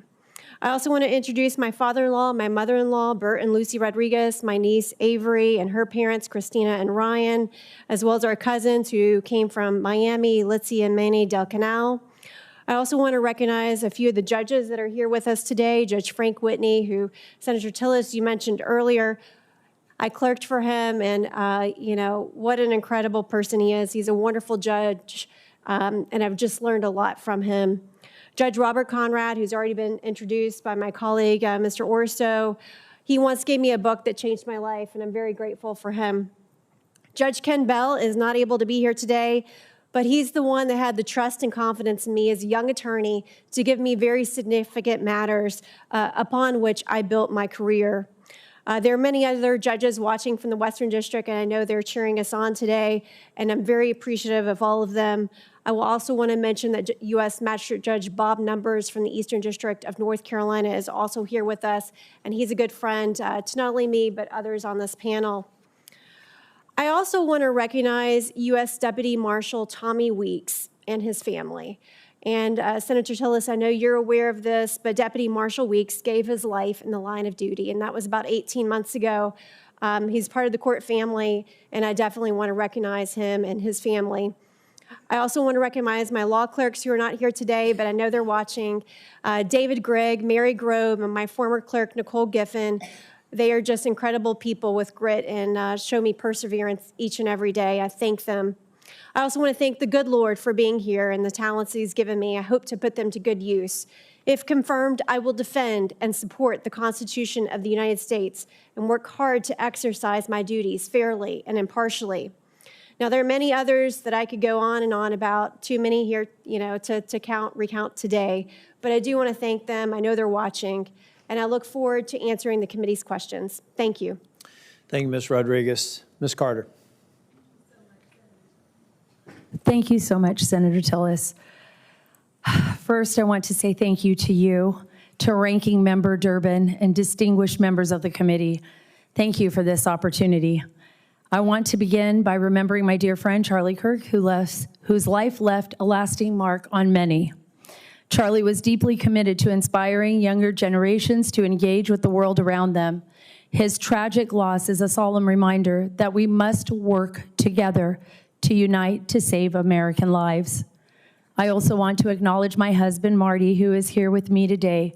He is a wounded warrior who knows the cost of fighting our nation's enemies firsthand. I also want to thank our 6 children, Sophia, Annalise, Justin, Erica.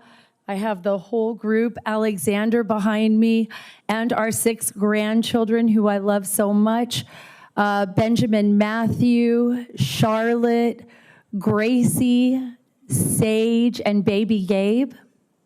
I love them dearly. They came from all across the country to be with me here today.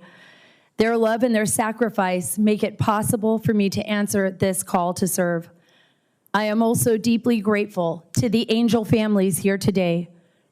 Despite enduring the greatest loss imaginable, you continue to fight. You are the moral conscience of this fight, and your courage is an inspiration. And to the law enforcement officials here, including HIDA Director Mike McDaniels and Deputy Director Goss, and to the men and women in uniform you represent, you are the tip of the spear in this war. Finally, I thank President Donald J. Trump. His leadership has been a fundamental declaration of our national will. By designating the worst cartels as foreign terrorist organizations, he has made it clear the era of tolerating this assault is over.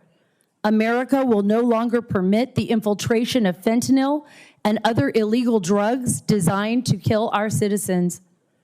I come before you not just as a nominee, but as a witness to the war that has been waged against our country for years. For 2 decades, my work on the front lines wasn't just about telling stories. It was about mapping the enemy. I traveled deep into cartel territory because you cannot defeat an enemy you do not understand. I tracked the supply lines from the opium fields of Afghanistan, where my husband was nearly killed by terrorists funded by drug money, to the cocaine labs in Guatemala and the cartel battlegrounds in Mexico. I have seen these predatory criminal empires operate with impunity in our hemisphere. That impunity ends now. Let's be perfectly clear about the nature of this fight. This is not just a public health crisis. It is a chemical war being waged against the American people. Our greatest resource, our citizens, are being targeted and killed. They are not statistics. They are our children, our neighbors, our loved ones. This fight is personal to me. My mother was an immigrant who fled communist Cuba for the promise of a free and safe America. My father was a proud Marine who fought in 2 wars to defend that promise. Their fight for freedom and safety is the same fight we face today, and I carry their spirit with me in this mission. As director of the Office of National Drug Control Policy, my mission will be one of relentless offense. We will protect American lives by taking the fight to the enemy. We will hunt them in their safe havens. We will dismantle their labs, seize their finances and assets, and sever their supply lines. We will use every instrument of American power to break the backs of these organizations. But a true victory requires us to fight this war on 2 equally important fronts: relentlessly attacking the supply of these poisons while systematically reducing the demand from them here at home through robust prevention, treatment, and recovery support. That means mobilizing every asset, enlisting educators, faith leaders, community leaders, and law enforcement in a national effort to prevent drug use before it starts. We will work to create a culture of resilience where staying drug-free is the norm. We must teach our children that these substances are not recreation. They are poison deployed by an enemy. We will defend the next generation from this chemical assault. This mission is urgent. We are losing over 300 Americans every single day. To put this into perspective, we have lost more Americans to illicit fentanyl in the past 5 years than all U.S. troops killed in combat since World War II. We as a nation would never tolerate foreign actions that kill our people on this scale. We are under attack, and we will respond accordingly. My life's journey has prepared me to lead this fight. I am committed to working with this committee, with law enforcement, with the families who know this pain firsthand. Let me end with this. The chemical poison being pushed into our country does not care if you are Republican or a Democrat. The terrorists profiting from this death do not care about our politics. This cannot be a partisan issue. It must be an American mission, one that requires all of us united to defend our children and the future of this nation. Our objective is not mitigation. It is victory, Senators. Thank you, and I look forward to your questions. Thank you, Ms. Carter. I had the opportunity to meet with a number of the nominees in my office beforehand, and I told them all to go and watch the game tape of Senator Kennedy. I also went to Senator Kennedy and told him he gets to open up in my place. I'll be speaking last. So, Senator Kennedy. Thank you, Mr. Chairman. I'm sorry, I can't see that far. Bragdon, me? Who wants to volunteer? Senator, I would be happy Let's to just go start in the first. middle and we'll work to the end. Tell Mr. Orso. Orso, yes. Thank Orso, you, I'm Senator. sorry. I really can't. I guess I need to get new glasses. Mr. Orso, let's suppose, imagine this situation. Small printing company, they manufacture envelopes, stationery like that sort of thing. 20 employees, small operation. They take customer orders, go in the back, print the stuff. They wear uniforms because the owner wants to promote his company with the company logo. Employee shows up one day in uniform, but she's wearing a burqa. And the owner says, you can't wear a burqa here. And the employee says, yes, I can. And the owner says, you're fired. Tell me how you'd analyze that case, what questions you need to know, who would win, who would lose, according to Supreme Court precedent. Sure. I would likely look first to Title VII of the Civil Rights Act of 1964, since That's it's correct. an employment case. And what's Title VII say? It says that a person cannot be discriminated against in employment on the basis of race, color, national origin, religion, Right. gender. And then I would apply the facts of that case, pursuant to. What facts would you have to know? I'd have to know if the wearing of that burqa was indicative of any potential religious, closely, sincerely held religious belief. And then if so, would analyze it from there. What if the employer said, my customers won't like it? Is that a justification? I don't believe that would be sufficient justification to discriminate against someone based on religious belief. I think you'd have to take into account whether the employer is providing any type of accommodation that allows for that person to. What if to the work small there. business owner said, it's dangerous? The employee might get the burqa caught in the manufacturing apparatus. I think I would have to look at the case law if there's anything similar on that, but my instinct is that, in terms of protecting the safety of employees is a valid concern of an employer. Okay, fair enough. David, I really Bragdon. can't see. I need to do It's something. but- Mr. Bragdon. David Mr. Bragdon, thank you. Mr. Bragdon, tell me about supplemental jurisdiction. Supplemental jurisdiction, I am having trouble remembering that term because it does not come up in criminal practice very much, but I believe It's it's going to come up in jurisdiction- federal district court Absolutely. every other Thursday. And I will certainly carefully research any issue that were to come before me if I'm It used to be confirmed. called pendant jurisdiction. Does that help? But I think it's jurisdiction that builds on jurisdiction. I'm thinking it builds on jurisdiction of another party who's already properly before the court. But I don't specifically remember Senator Kennedy. Okay. Do you know? Senator, I would say that is my understanding as well, and I don't have too much to add. In my years as an AUSA, I haven't been working on that recently. Who knows the answer? What's turn your This mic is on for me, Judge Rodriguez, and so I am a sitting U.S. Magistrate Judge right now, so I think that I'll step in for the panel. There was a recent Supreme Court case on this, so supplemental jurisdiction is when the court would have original jurisdiction over some sort of federal question, but then there is a state question, and so that's where the court can exercise its discretion over supplemental jurisdiction. A lot of times where that comes up is if something gets kicked, and there's only state law claims, does the court exercise jurisdiction otherwise over those state law claims?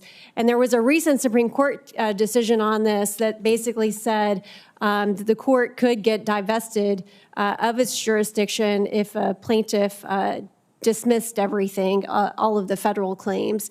And so it goes back to a jurisdiction issue, and that's what you would be normally looking at. Okay. Let me go back to Mr. Rousseau. How do you amend the Constitution?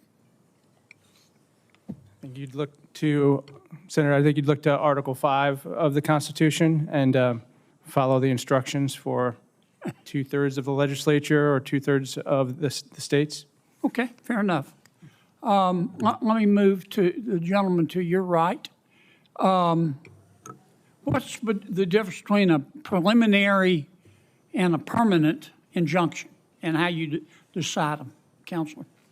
A preliminary injunction, well, let me start with a permanent injunction would be a final judgment in the case that occurs after the completion of all the litigation. What do you have to Let's start with the preliminary. What do you have to prove to Sure. to For the a judge? preliminary injunction, there's several standards the court looks at. You're looking at irreparable harm. You're looking at the likelihood of success in the merits in the ultimate case as it goes through court. You're looking at balancing the equities of the parties. So those are some of the factors the court considers and whether to grant that. And it's essentially, the idea is, can you keep things in place while the litigation is pending? What factors do you look at for a permanent injunction? Well, the permanent injunction would depend on the relevant law or action that's being considered. Yeah, but what factors do you look at for a permanent injunction? So for a permanent injunction, You I look at think the that same that- factors, don't you? I think that, in my mind, a permanent injunction depends on the underlying statute or relief that you're taking, and it can vary based on the kind of case. Well, in a that's preliminary pending. injunction, you're asking, is the plaintiff or the movement likely to succeed on the merits? And In so- a permanent injunction, you're asking, has the party succeeded on the merits? Correct. My only point is what the merits are is going to vary based on the kind of case. Fair enough. Counselor, tell me about class actions. What are they and what are the elements of you have to prove? Senator, I believe you're referring to Rule 23. So in order to have a class action, you're allowing one plaintiff or just a few plaintiffs to stand in for a class of a larger number of individuals. To bring that class, you have to meet the factors that are set out, the elements that are set out in Rule 23. So we're looking at numerosity, typicality, representation, numerosity, commonality, I believe, but those are some of the factors, Senator. I didn't realize I'd gone this far over. I'm sorry. This concludes the entrance exam. Now we'll thank you, Senator Kennedy. I really apologize. I didn't mean to go this far. Thank you, Senator Kennedy. I appreciate you asking the question. Senator Durbin. Thank you, Mr. Chairman. Ms. Carter, I hope we can agree that the HIDA grants are valuable to fighting the drug crisis in America. Do we? Could you turn your mic on, please? Absolutely, Senator Durbin. HIDA is a very important part of fighting. So last year, the 33 HIDAs, which are high-intensity drug trafficking areas, the 33 areas identified by that program seized 4.1 million pounds of fentanyl and other drugs and denied drug traffickers $17.7 billion in illicit profits. Proof positive of what we both agree on. HIDA grants work, right? Absolutely. So let me ask you to please explain why the HIDA program is subject to a 34% cut by the Trump budget from $300 million to $200 million. Have we won this war on narcotics and don't need this anymore? First, let me begin by stating that I absolutely support the president's budget.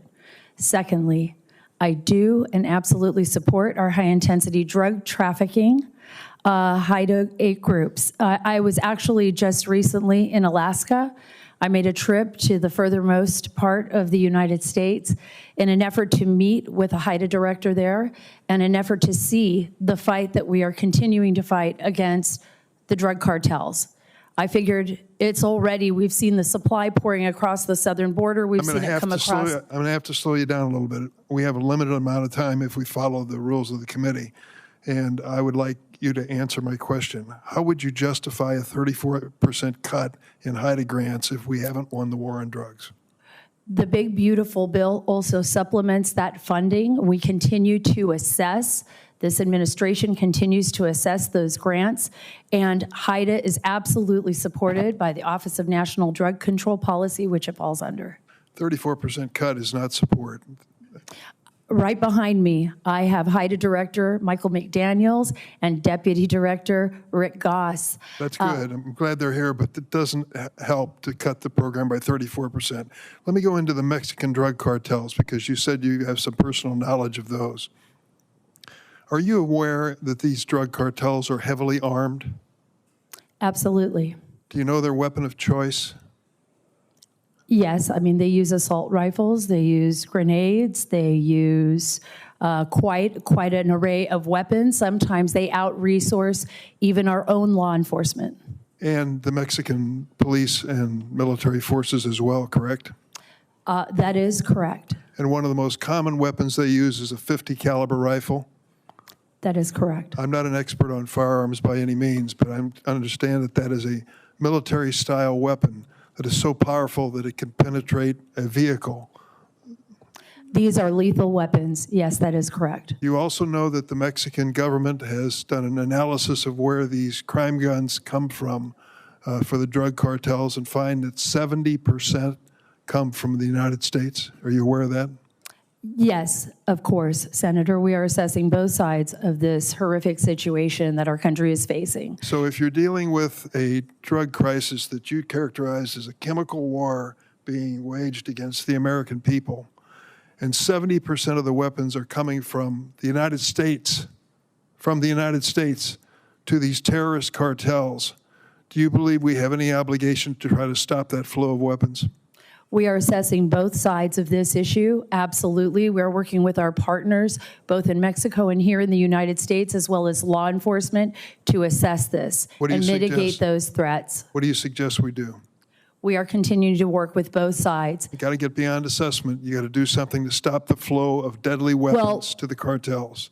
Senator, I believe shutting down the border has effectively stopped the flow, both going south and coming north. Oh, we've stopped the flow of weapons from the United States into Mexico? Is that what you're testifying? I believe by shutting down the border and working with our partners in Mexico, who are as responsible for the crisis that we are facing, we have significantly reduced the flow going south as well as coming north. I want to see that in writing. Can you produce it?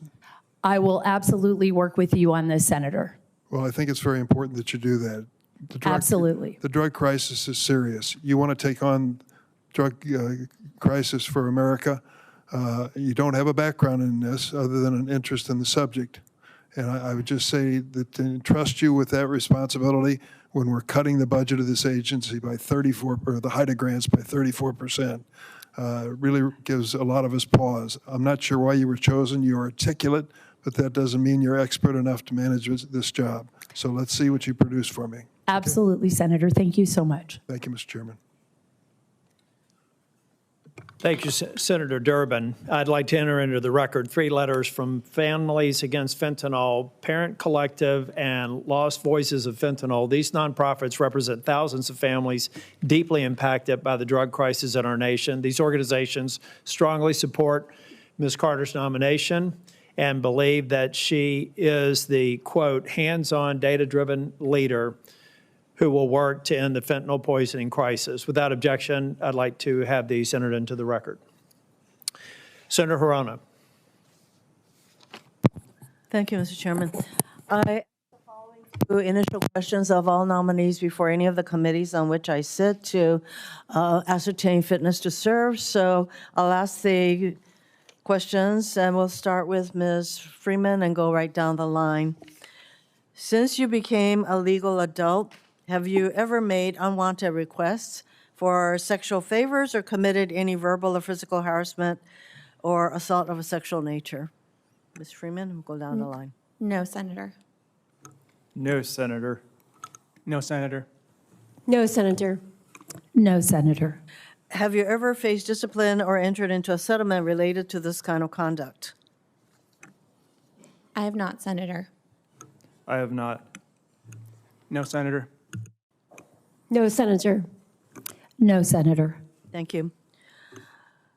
One of my concerns with many of President Trump's nominees is their lack of qualifications and relevant experience for the positions to which they have been nominated. And I want to note for the record that Ms. Carter Bailey, who has been nominated to be Director of the Office of National Drug Control Policy, up until 3 months ago, had never worked in this environment or in this space. And so before 3 months ago, she had never even worked in government. She has no background in drug policy, no experience in public health. So I have concerns as to the lack of relevant qualifications experience of this nominee. I have a question for Mr. Urso. Mr. Urso, what does the Supreme Court's case Griswold v. Connecticut stand for? Senator, the Supreme Court in Griswold held that there was a constitutional right to contraception, I believe. So, Mr. Urso, as a district court judge, you will follow that precedent in cases that relate to contraception, use of contraception? Yes, Senator Hirona, I would follow all Supreme Court precedent if fortunate enough to be nominated or to be confirmed as a district court judge. And basically, you would follow Supreme Court precedent in all cases? Absolutely. Until the Supreme Court decides otherwise, which, by the way, this Supreme Court, as you well know, has been overturning decades of precedent in many, many areas. And this is possibly one of them going forward. So I did want to also note, Judge Cartwright-Rodriguez, that since becoming a magistrate judge, you've presided over at least 2 naturalization ceremonies. Can you share with the committee what those experiences meant to you? Yes, those are very near and dear to my heart. You may have read my comments that I typically make at the naturalization ceremonies. I have my father-in-law and my mother-in-law who both emigrated from Cuba. Castro came to power and literally took everything from my mother-in-law's family, and she came here to the United States, and they're very grateful. So because they naturalized, I am lucky enough to be married to my husband here. So those are near and dear to my heart. Thank you. And I want to note for the record that you commented that the United States has been referred to as the great melting pot where everyone brings their culture and history, and we are all the more enriched because of that. I completely agree with you as a naturalized citizen myself.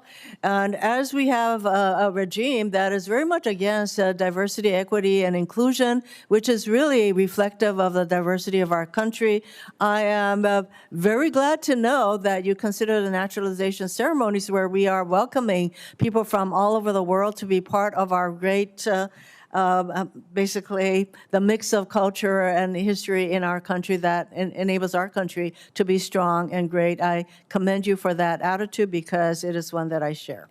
Thank you, Mr. Chairman. Thank you, Senator Rono. Senator Kenney, do you have any intention of asking any other questions?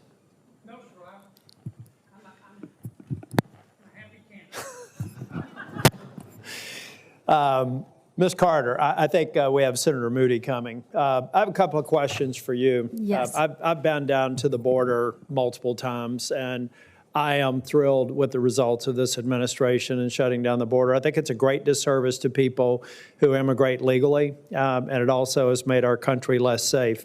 In the time that I've been down there, I've had numerous briefings with Customs and Border Patrol.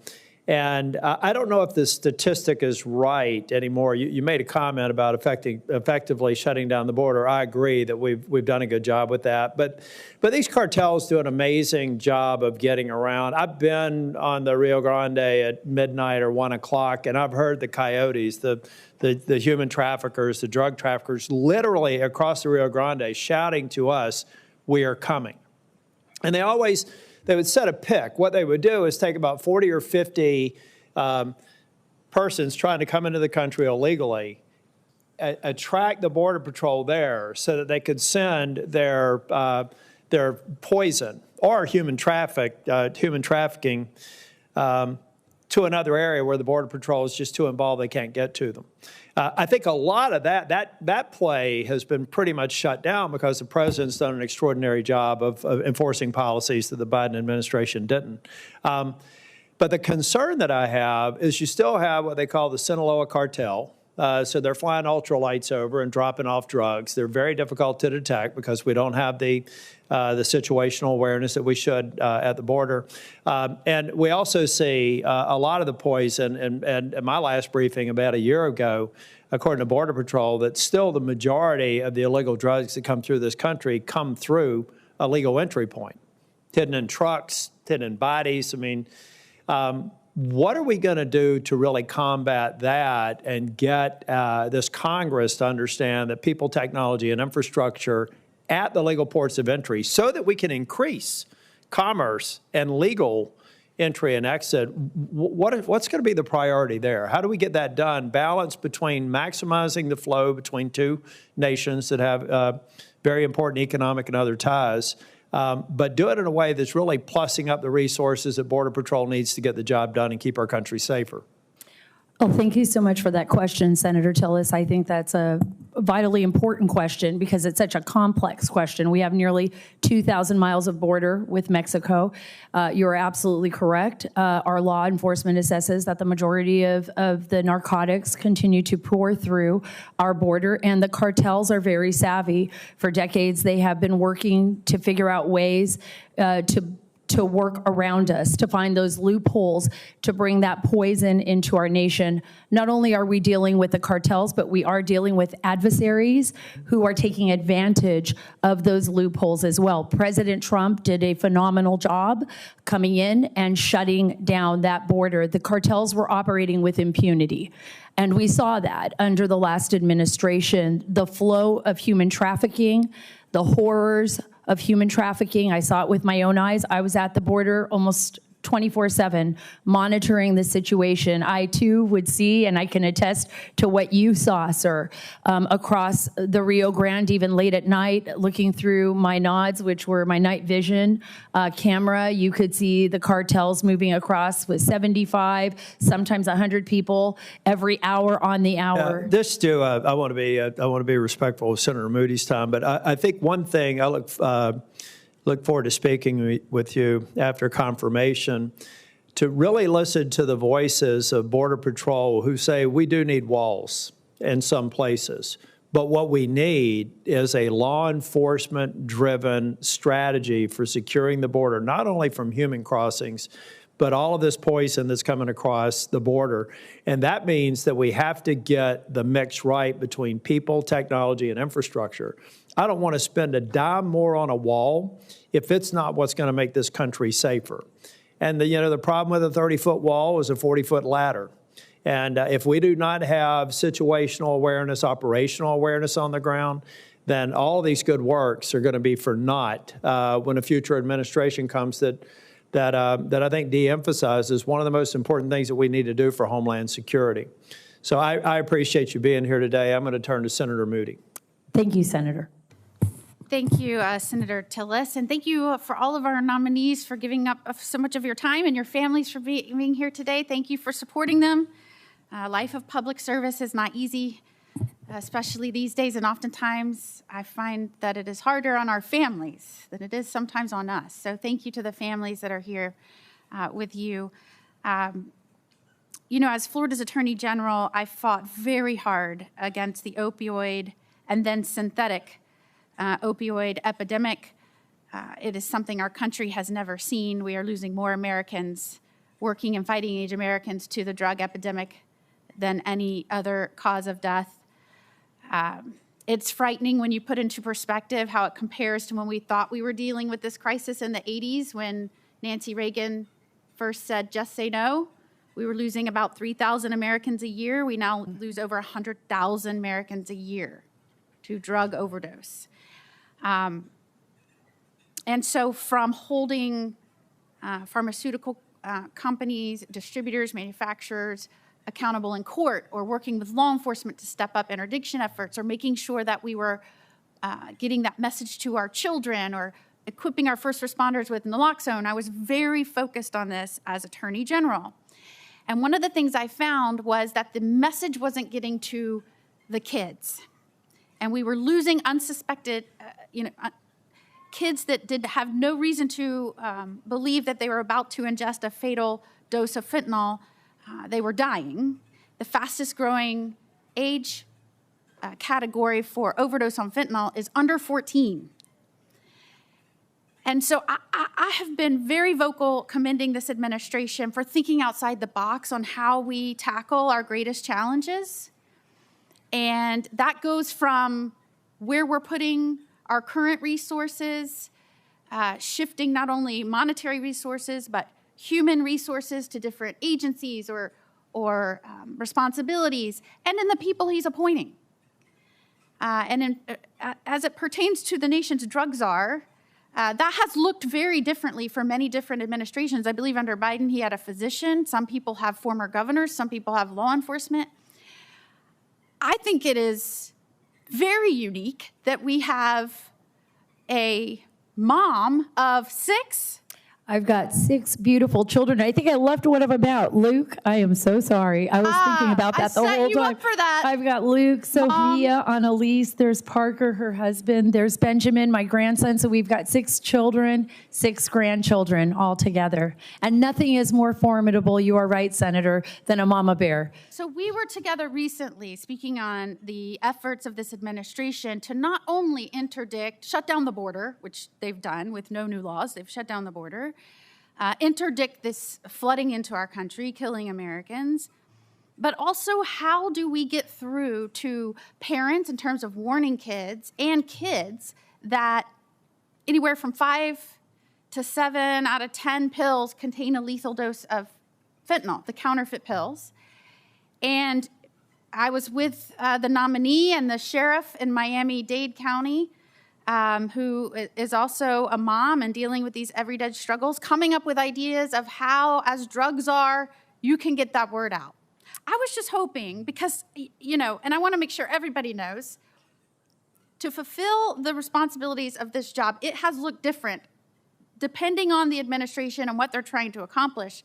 But certainly, I think you bring a very unique, on-the-ground perspective, not just personally, although, man, you should be given a trophy for 6 kids and having such an accomplished career, but professionally. And what do you think is unique about your background and your current work that sets you apart from prior nominees, and you bring a fresh perspective and zeal about the responsibilities of this position?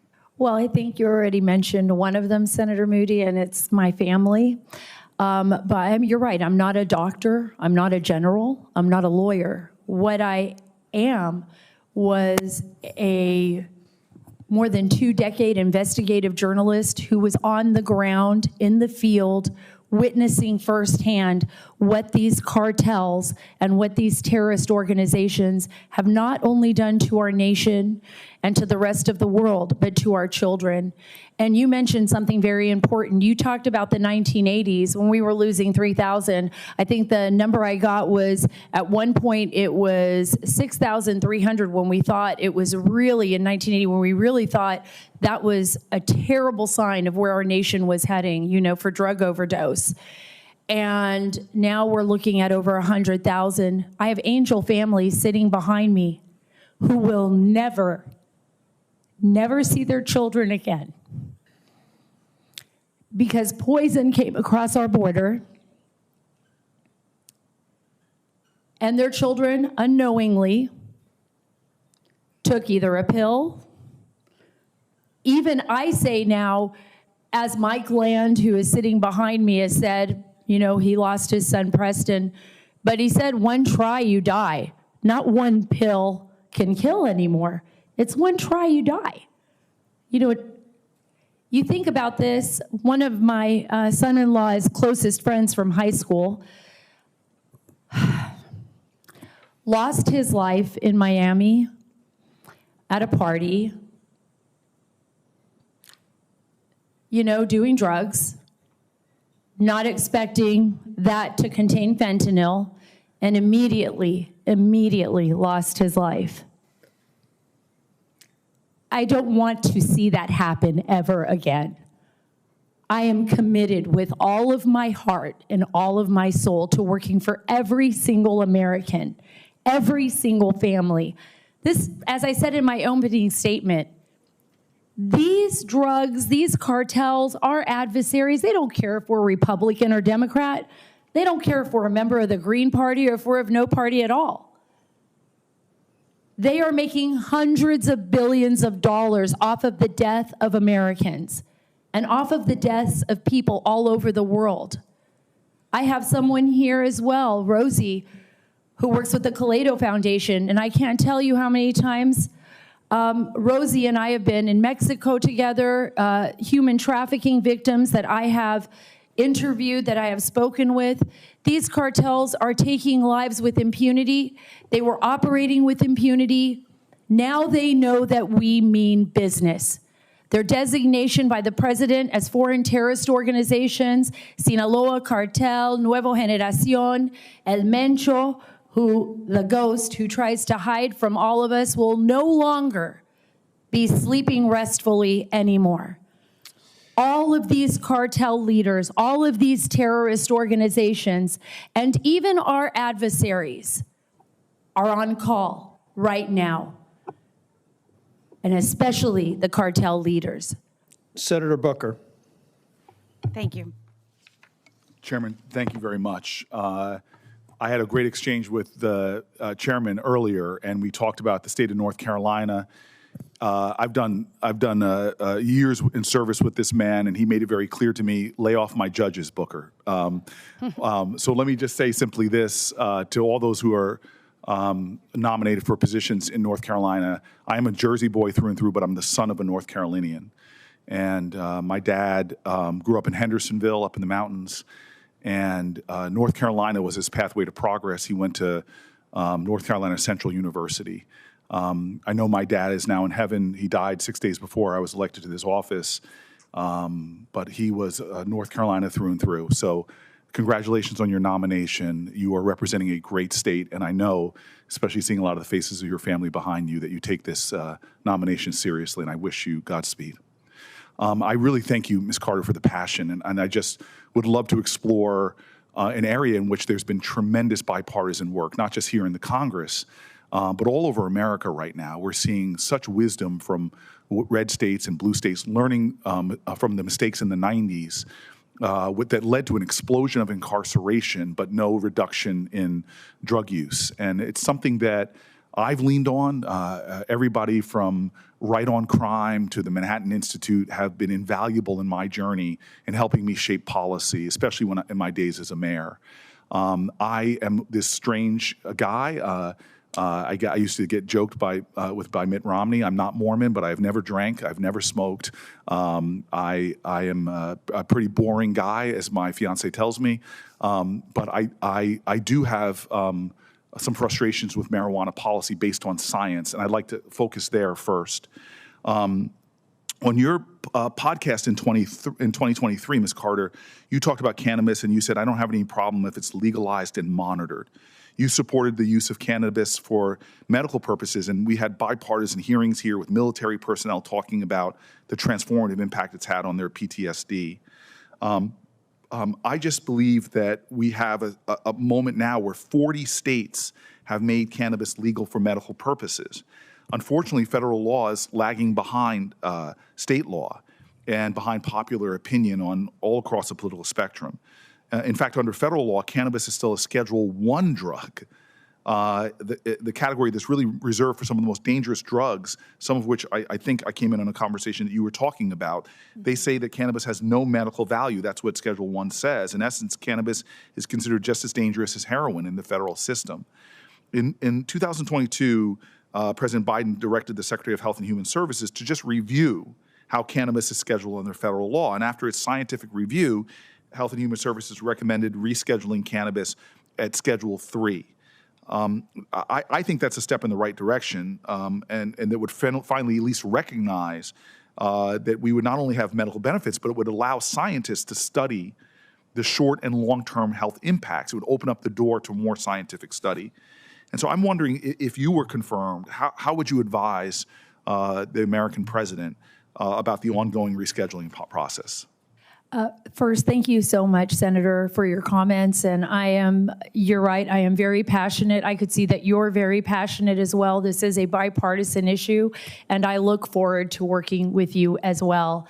As all the Republicans here on the committee and other Democrats. So first, thank you very much, and I extend an invitation to speak with you at any time of your choosing. If confirmed as director, I will comply with all federal laws and fulfill all statutory responsibilities of the ONDCP. However, we will continue to work extensively with research and data. We will continue to do that and explore all options. I've already met with Secretary Collins with the Veterans Administration. All of us are discussing, these continued research and data that we will be delivering. And based on that research and data, we can continue to assess. I think that is vitally important. So I know the federal law prohibits the Office of National Drug Control Policy from funding any study or contract relating to legalization, including for medical use. It's unfortunate, but that makes the study of Schedule I drugs, including cannabis, really difficult. And so I'm hoping, as we work together across the aisle on legislation that would simply allow the ONDCP to study the impacts, that this might be something that you would support. Absolutely. We will continue to study the impacts of that. Thank you. I'm going to give some other questions for the record, but I just want to do one quick last question. We're seeing this overdose crisis, and we're seeing communities, I think we're talking about, tragically affected by fentanyl. I believe we need to make sure that people who use drugs or are in recovery have access to naloxone, which is a proven to reduce overdose deaths. I'm going to put some questions in the record on that, but I am very concerned, and I've seen such bipartisan work in this area. I have a bipartisan bill on this, that the ONDCP issued its drug control strategy of 2026, the top priority to reduce the number of fatal overdoses. This is scientists saying the top priority, and this is what it reads. I'm going to quote it here. We will encourage state and local jurisdictions to increase the availability of drug test strips and naloxone to mitigate the impact of deadly drugs on communities across the country. I have seen study after study that show that test strips can save lives, that even addicts, when they have access to test strips, will test the drugs they're using before they're taking them. And so I just will hope, and I'll put these questions in the record, that if confirmed, you will ensure that ONDCP increases the availability of fentanyl test strips and naloxone, that we can work together as we have bipartisan legislation here with you to get it passed and done right, and that the tragedy that we have right now for test strips causing people who are trying to save lives, put them in criminal jeopardy is really bad. So I know we don't have any time left. I look forward to those questions on the record. I just want to say one more time, these are rote hearings, and often they're the senators on both sides of the aisle are so busy, we're running to different hearings. I just want the people who are up for nomination to know, and the families especially, that we take this very seriously, that there's a nobility, everybody sitting at that panel who wants to serve their country in the best way possible. Most of you are giving up more lucrative positions to do what you're doing, and you're not doing it alone. It's also a family sacrifice. There's a lot of talk about our divides here in Congress, but I can say this for every senator. Thank you for stepping forward to serve your nation, and thank you to every family person that's represented here as well. Thank you, Mr. Chairman. Thank you, Senator Booker. And Senator Booker, your points on cannabis, I think, are very well taken. And in many respects, I think Congress is not doing its job by recognizing that that bell has been rung. And unless we get serious about regulatory regimens and other, we've talked about the fentanyl crisis now. We all know that at some point in the race for potency, then these products that are being purchased technically illegally in 40 different states, either for medical purposes or several dozen for recreational purposes. Congress needs to step up and try to figure out how we can manage this, exploit its efficacy in areas that are helpful, particularly for the treatment of persons with PTSD, a number of other studies out there, pain. But we've got to step up. And I appreciate you making those comments. And in my remaining time here, hopefully we can get something done. Well, this is going to conclude our hearing today. I had the the privilege of being able to vet the district nominees. So I didn't feel like I had to ask you other questions after we put you through hours of discussion between my office and Senator Budd's. And Ms. Carter, also want to congratulate you all on your nominations. This is a unique opportunity here with 4 judges and a couple of dozen kids. So I'm going to ask the North Carolina delegation to maybe stay behind so we can get a quick picture and I can figure out how I can get some of these other kids some tablets that they may not have otherwise gotten. And I want to especially recognize Judge Conrad, Judge Whitney, and Judge Numbers in the audience. They are people that I know and I admire, and I appreciate you being here. This meeting, excuse me, I'm going to adjourn the meeting shortly, but written questions for the record may be submitted no later than September the 24th at 5 p.m. Thanks again to all the witnesses. Congratulations, or thanks to the witnesses, the nominees, and congratulations to you and your family. This committee hearing is adjourned.